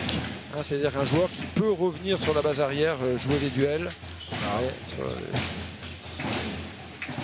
Un jeu assez atypique. Hein. Oula, monsieur. Et là, l'intervalle s'est ouvert. Et la roucoulette de Rohan Safel. Allez, toute la dextérité de l'arrière droit. Allez, encore l'effort. Encore la défense, Rohan, la défense. Ah, il passe beaucoup trop facilement. Mais derrière, c'est Hugo Christ qui sauve la baraque. C'est Rohan qui récupère un ballon important sur l'arrêt de... On a apprécié cette maîtrise sur la roucoulette de Rohan Safel, qui aura, dans tous les cas, dans le peu de temps de jeu qui aurait été le sien, dans le temps de jeu qui aurait été le sien, été redoutablement efficace. Les arrières droits gauchers qui ont fait le job, des gauchers en général qui ont été plutôt performants à Sarrebourg sur cette rencontre. Donc il faut continuer. 7 minutes pour l'instant, 5 buts d'avantage. André Anseno, c'est difficile, mais il récupère le ballon. Ça, c'est un signe qui ne trompe pas. Les ballons entre deux sont pour le Sarrebourg Sud handball. Temps mort, et effectivement, le bras est levé, donc probablement 3 passes, je pense. On va voir. Il y a plus de jus du côté de Sarrebourg sur cette deuxième mi-temps. Plus d'envie, je ne sais pas, mais on sent que les Mosellans font mieux les petites choses. Oui, dans la discussion présidentielle à la mi-temps, c'était un peu le constat qu'on faisait, c'est que Sarrebourg manquait un peu d'énergie, un peu de jus, un peu de peps, un peu aussi de folie. Et là on trouve cette énergie, cette intensité, mais qui est aussi liée à ce renversement de rapport de force qu'on a su initier. Donc aujourd'hui et maintenant, les Sarrebourgeois, ils veulent enfoncer le clou, et je les vois assez mal lâcher l'affaire. Et on est sur un début de saison. Il y avait eu un match mardi plutôt dans la semaine, sans parler de fatigue. On cherche encore le rythme, enchaîner les matchs comme on le fait en fait. Effectivement, incontestablement, les deux équipes qui ont joué mardi, de mémoire, Cournon a dû jouer mardi aussi. Cournon qui en plus a ce déplacement, on doit imaginer, on doit comprendre qu'entre les deux matchs, il y a peu d'entraînement, peu de récupération, il y a ce long déplacement, on constate que c'est encore très chaud, donc on ne dort pas très bien. Enfin voilà, il y a tout ça, c'est pas évident. Est-ce qu'il va s'élancer? Oh là là là là! Belle action entre la barre et le spectateur. Le poteau vibre toujours, le spectateur est mort. Non, ne soyez pas mauvaise langue, il a attrapé très doucement ce ballon. Le spectateur, oui, c'est en l'occurrence joueur de la Nationale 3, Danis Kosicic. Voilà, temps mort aussi. On veut remettre les choses en ordre du côté de Marianne Koleff. Si tant est qu'il ne soit pas trop tard, 27-22 pour le Sarrebourg Moselle Sud handball. On va dire qu'il y a mathématiquement le temps pour Cournon de renverser le match, mais effectivement la probabilité là est peut-être la plus faible. On a vu tellement de matchs de handball où 4, 5, 6 buts d'avantage à 5 minutes de la fin ne comptaient pas. Je vais peut-être éveiller de mauvais souvenirs, Jean-Yves, mais qui aurait pu penser que l'équipe de France allait s'incliner face à l'Allemagne en quart de finale des Jeux Olympiques de Paris 2024 alors qu'elle menait de 2 buts à 13 secondes du terme. C'est la magie du handball, mais ce n'était pas très magique pour nous du côté français. Ça va plus fait penser à un cauchemar, mais voilà, la magie du cauchemar. C'est le sport, c'est une balle, c'est quelques secondes, c'est beaucoup de pression, beaucoup de fatigue. Peut-être un choix d'organisation sur cette passe perdue par Dikamen qui a manqué, le choix qui a manqué. Donc voilà, bon. Dans tous les cas, les Allemands ont une belle génération, une belle équipe. Ce sera intéressant de les rencontrer à nouveau. Pourquoi pas en quart de finale des prochains Jeux Olympiques à Los Angeles. Hugo Christa, il est mal payé. Il a tenté effectivement l'arrêt à deux mains, mais Laurent Lagier-Pitre a appuyé suffisamment son shoot. Donc on se retrouve avec une équipe de Sarrebourg complète. Yanis Abir-Essende qui retrouve son poste après sa suspension, bien sûr. Voilà. On peut penser que Clément Esparon ne reviendra plus dans la partie. Enfin, je dis ça parce que je vois bien Quentin est bien dans le match. Juan Safel a fait une belle rotation sur Marc Canto. Un mot sur la première de Yanis Abir-Essende, Jean-Yves. Yanis, c'est un joueur qui gagne beaucoup de positions, qui crée beaucoup de points de fixation. Voilà, là. C'est un joueur qui avait la balle, qu'il avait chopé. Bon, malheureusement, les joueurs de Cournon ont créé aussi beaucoup de. Il va créer le déséquilibre. Kalim Zahaf. Ouais. Il a hésité. C'est effectivement, on se rappelle Cléopâtre Darleux, aussi très offensif comme gardienne. Souvenir de Yann Gentil chez les garçons, qui joue beaucoup sur le terrain un peu. Tadou Sakho fait ça aussi de temps à autre pour impulser un peu de rythme du côté de Metz Handball. Ouais. Ça peut être une arme supplémentaire. C'est une emblématique joueur gardien d'Ivry dont le nom m'échappe, mais qui était aussi en short et sur le terrain. Enfin voilà, il y a des joueurs, des gardiens qui sont les premiers attaquants en sortant de leurs 6 mètres. Tadou Sakho, bien sûr, qui est parti du côté de Yorn, là, on ne reverra plus du côté des arènes de Metz, à part peut-être en Ligue des Champions, bien évidemment, lorsqu'elle reviendra. On le souhaite. D'abord, on la reverra, j'espère, en équipe de France, et puis sûrement. Alors là, on a malheureusement, je le dis pour les spectateurs, téléspectateurs, on a malheureusement Cournon qui vient de faire un mauvais changement sur l'entrée de Robin Dourte comme tireur de pénalty sortant du banc. On avait 7 joueurs de Cournon. Et donc sur la sanction, Jean-Yves, c'est 2 minutes. Voilà, une petite erreur un peu bête. Je pense que ça doit agacer aussi Robin au moment du tir. Et en plus, il le... Hugo Christ, il a dit non sur cette première mi-temps. Et il fait le signe, non, c'est non. Pas dans sa maison. On parlait des Dragons tout à l'heure, on les retrouvera mercredi sur l'antenne de Moselle TV. Mais en attendant place à cette fin de match, je ne dirais pas haletante car Sarrebourg a un petit matelas d'avance. Et d'un côté, c'est tant mieux car ils sont bien dans le match, les hommes d'Arnaud Calbry. Effectivement, on a hâte de découvrir cette nouvelle équipe messine. Est-ce qu'elle est rentrée? Non. Damned. C'est des shoots qui peuvent coûter cher. On redonne des ballons, on redonne de l'espoir. Oui, mais là, les barbelés sont sortis. Et je pense que Victor Soares vient de rencontrer un autre joueur franco-portugais sur son chemin, enfin du moins un autre joueur portugais, Yanis Abir-Essende. On peut aussi avoir une partie de la réponse à la question que tu posais tout à l'heure. Qu'est-ce qu'a apporté Yanis Abir-Essende? Je pense que dans une défense qui était en reconstruction, qui avec le départ de Jordan Yamjeu notamment perdait un de ses cadres, avec aussi le départ de Noah Bardou, et on a reconstruit, Arnaud Calbry et Théo Garnier, son adjoint, ont reconstruit une assise défensive, et donc garder Frédéric Bourgard, ça a été la meilleure bonne idée qu'a eu Sarrebourg, et recruter Yanis Abir-Essende s'avère de ce point de vue là aussi payant. Moi, je veux le voir jouer jusqu'à 50 ans, Frédéric Bancard. Il est tellement encore à l'aise et je trouve en forme. Ouais, il suffit que je dise ça pour que l'AG prenne le dessus, mais Hugo Christ veille au grain. Ah, dommage, messieurs. Aïe, aïe, aïe. On avait plein de situations plus sympas que ce... Voilà. Oh là là là là. Oh, l'immanquable. Ouais, là, c'est... L'immanquable de Grosjean. Cela sonne peut-être le glas des espoirs de, je pense, de Cournon dans cette partie. Sarrebourg mène 27-23. Là, c'était le grand concours des maladroits et des maladresses. Et effectivement, on sent Matteo Grosjean exaspéré, désespéré. Voilà. Un joueur qu'on connaît beaucoup plus adroit.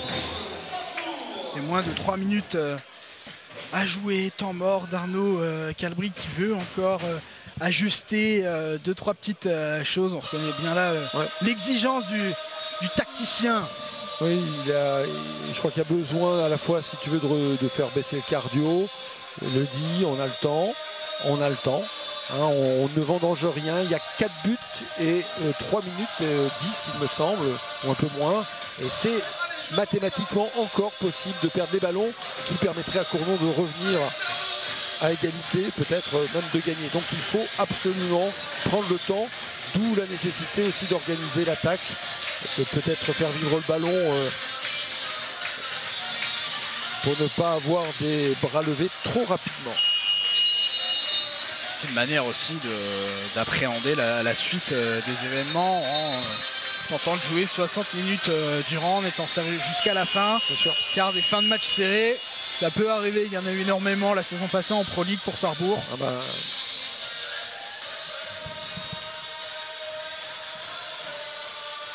Donc retour de Marc-Alexandre Saucé. On retrouve nos joueurs, je dirais, de petits gabarits sur la base arrière. Ces manières de ballon très forts en 1 contre 1. Nos ailiers, en l'occurrence... Julien Cadel, très bien servi. Super décalage, Julien Cadel qui sanctionne. Voilà. 28-23. Sarrebourg a gagné. Oulala, attention, j'ai eu peur que Lucas Musi se soit fait mal. Il a glissé aussi. Voilà. Effectivement, il faut essuyer. Il y a beaucoup d'humidité au sol. Il faut que l'intégrité physique des joueurs soit garantie, soit protégée. Effectivement, ça reste le plus important et c'est le rôle des arbitres, c'est de protéger les acteurs.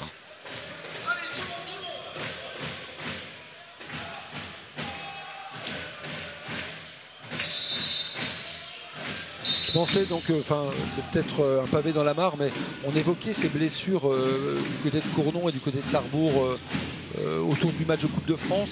Nous avions perdu l'an passé avec Quentin Pugliese. Il serait intéressant d'étudier si statistiquement et en probabilité les chances de blessure augmentent dans ces rapports de force du premier tour où on rencontre des premières divisions et forcément plus de densité, plus d'adversité, plus d'intensité. Peut-être aussi dans l'autre sens où une équipe de deuxième division qui veut tenter de créer l'exploit, il va beaucoup plus fort. C'est ça, se met en danger. Oui, il peut y avoir plusieurs causes, mais ce serait intéressant de mener cette petite étude qui finalement est assez facile à réaliser sur quelques années. Le public se lève ici à Sarrebourg pour fêter cette très probable maintenant victoire des pour aussi peut-être à la fois remercier le travail sur le terrain et autour du terrain. Je salue la Foxy Army qui est debout, l'association des supporters sarrebourgeois. Et puis bien sûr le travail d'animation de Stéphane Pastureau, le travail aussi un peu dans l'ombre de Jean-Luc Ruinet au niveau de l'animation LED. Et là il y a à mon avis 2 minutes, ah bah si monsieur Soares, le bras que vous venez de mettre dans la figure de Marc-Alexandre Saucé mérite une exclusion. Les arbitres vont-ils faire preuve de mensuétude? Bon. On en prend le chemin. Je trouve que là, on estime peut-être que le visage. Disons on parlait de la protection de l'intégrité physique. Bon, je veux dire, effectivement, Marc-Alexandre descend très bas sur les bras, sur les appuis, pardon. Mais Victor arrive de côté, ramène son bras au visage du joueur. Il y a un impact. Donc, il y a une sanction.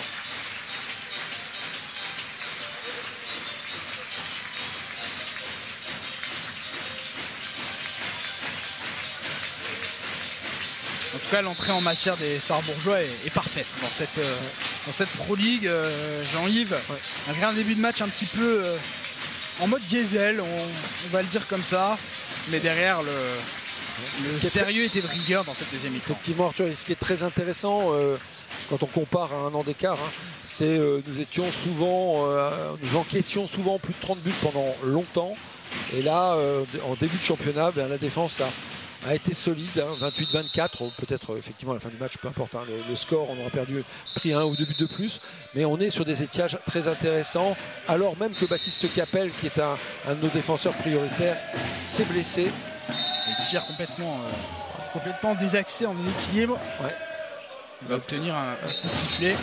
Ça, c'est un peu la limite effectivement de notre équipe à petit gabarit du moment. Et effectivement, et là on fait le changement pour envoyer, je pense, Quentin Pugliese, pour avoir un grand qui puisse bien coacher, qui puisse effectivement sur une passe décocher à 9,50 m, 10 mètres. En tout cas, il reste 47 secondes maintenant. Le sort du match est bien évidemment scellé. Il s'agirait de finir proprement, sans bobo, inutile. Même si c'est jamais utile, bien évidemment, une blessure. Non. Mais ce serait bête que cela arrive à un moment où il n'y a plus d'enjeu. Il n'y a plus rien à jouer, effectivement. Par exemple, laisser Quentin Pugliese prendre une extension sans être poussé latéralement par Thomas Horry. Oh là là. Bon, oui, bien joué, messieurs. Oh, quel dommage. Oh là là, toute la malice. Très belle tentative. Bon, bien, monsieur Verdel. Félix Verdel a dit non. Voilà. Et il est tout seul, Julien Cadel, et il marque 29-24. Ouais. Très belle partie de l'ensemble des Sarrebourgeois. Julien Cadel très efficace aussi à l'aile, au pénalty, en montée de balle. On se rappelle aussi le très beau but de son homologue Samy Douché. Ouais, les Sarrebourgeois qui ont encore l'occasion de marquer un dernier but. Félix Verdel, 30-25, on passe la barre des 30 buts.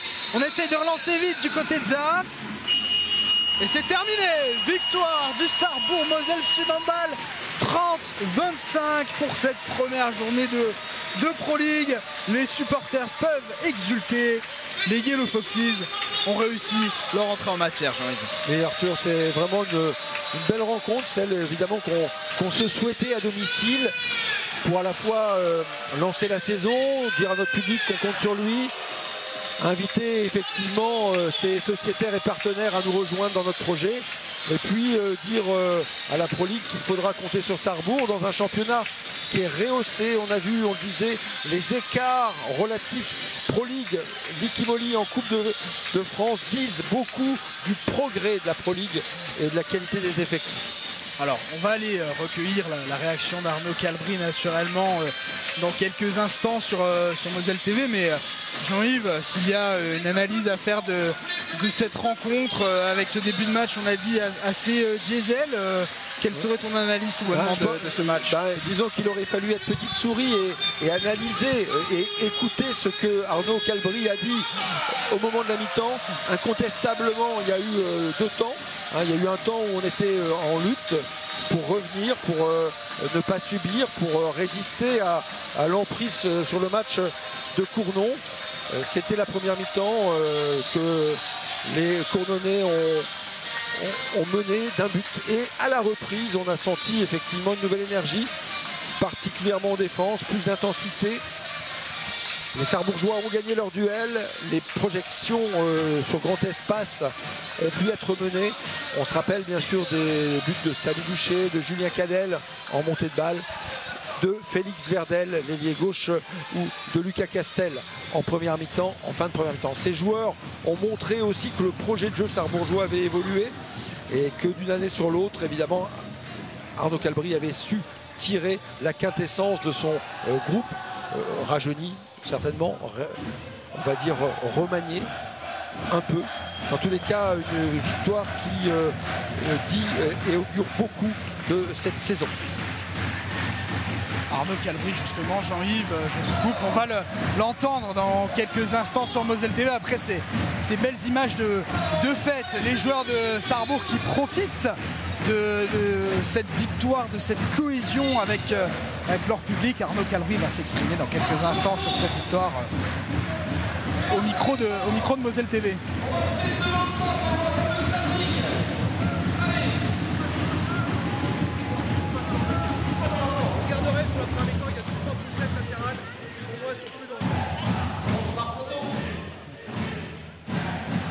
On est avec Arnaud Calbry, l'entraîneur du Sarrebourg-Moselle Sud Handball. L'entrée en matière est réussie, Arnaud, pour ce premier match, même s'il y a eu un petit début de match compliqué, on va le dire ainsi, avec un petit retard à l'allumage. La deuxième mi-temps était de bonne facture du côté de Sarrebourg. Vous avez bien remis les choses en place. Ouais, d'abord bonjour à tous. Ouais, c'est vrai que l'entame a été un petit peu... on n'a pas réussi à se mettre dans le cadre.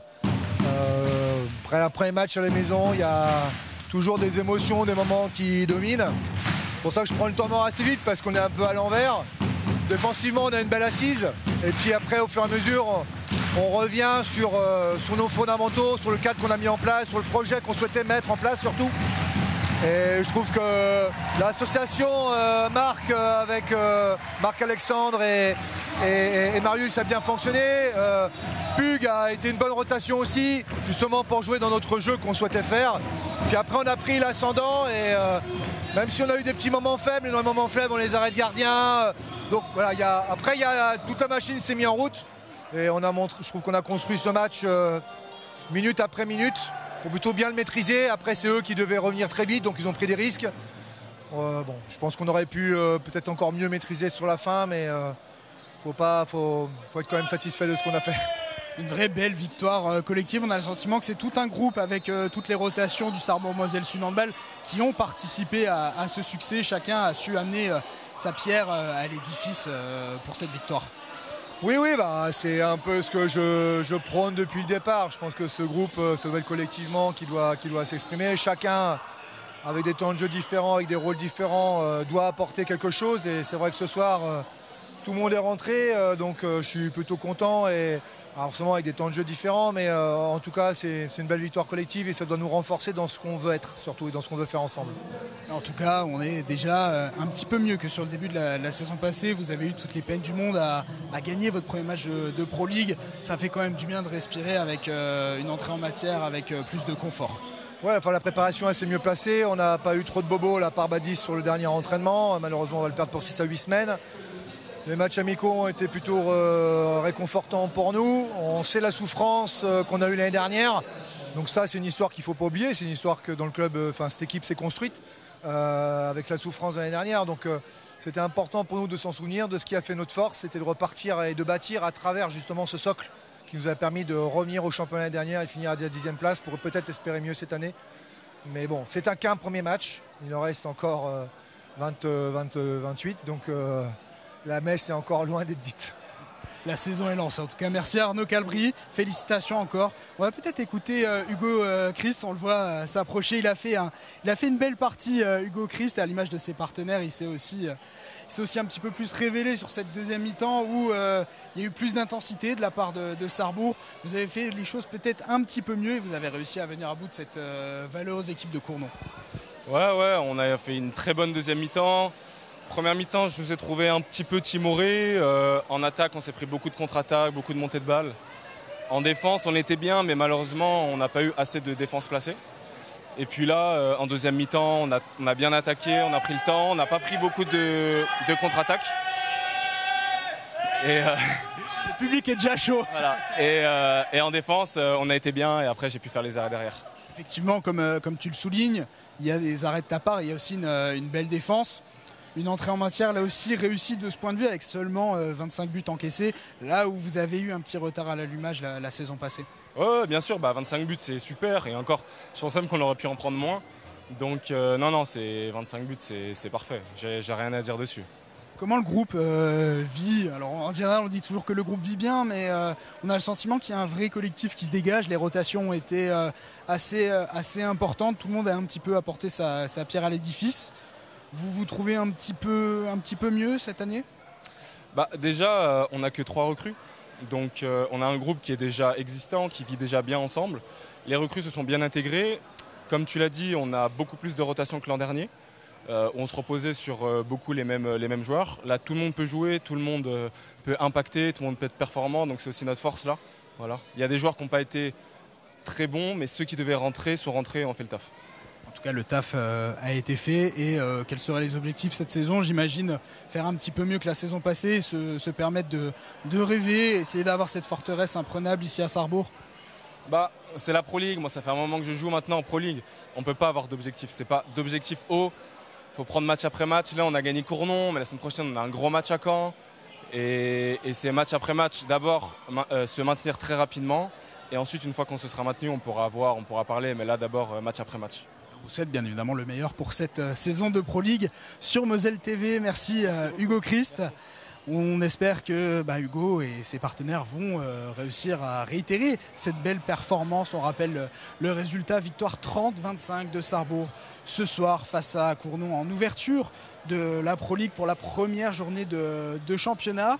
Je vais remercier Jean-Yves Schaff qui était avec moi au poste commentateur. Merci aux équipes techniques qui ont permis cette retransmission. J'ai été ravi de pouvoir reprendre un petit peu du service avec vous sur Moselle TV, avec cette belle équipe du Sarrebourg Moselle Sud Handball. On se retrouve à très vite pour plus de sport sur Moselle TV.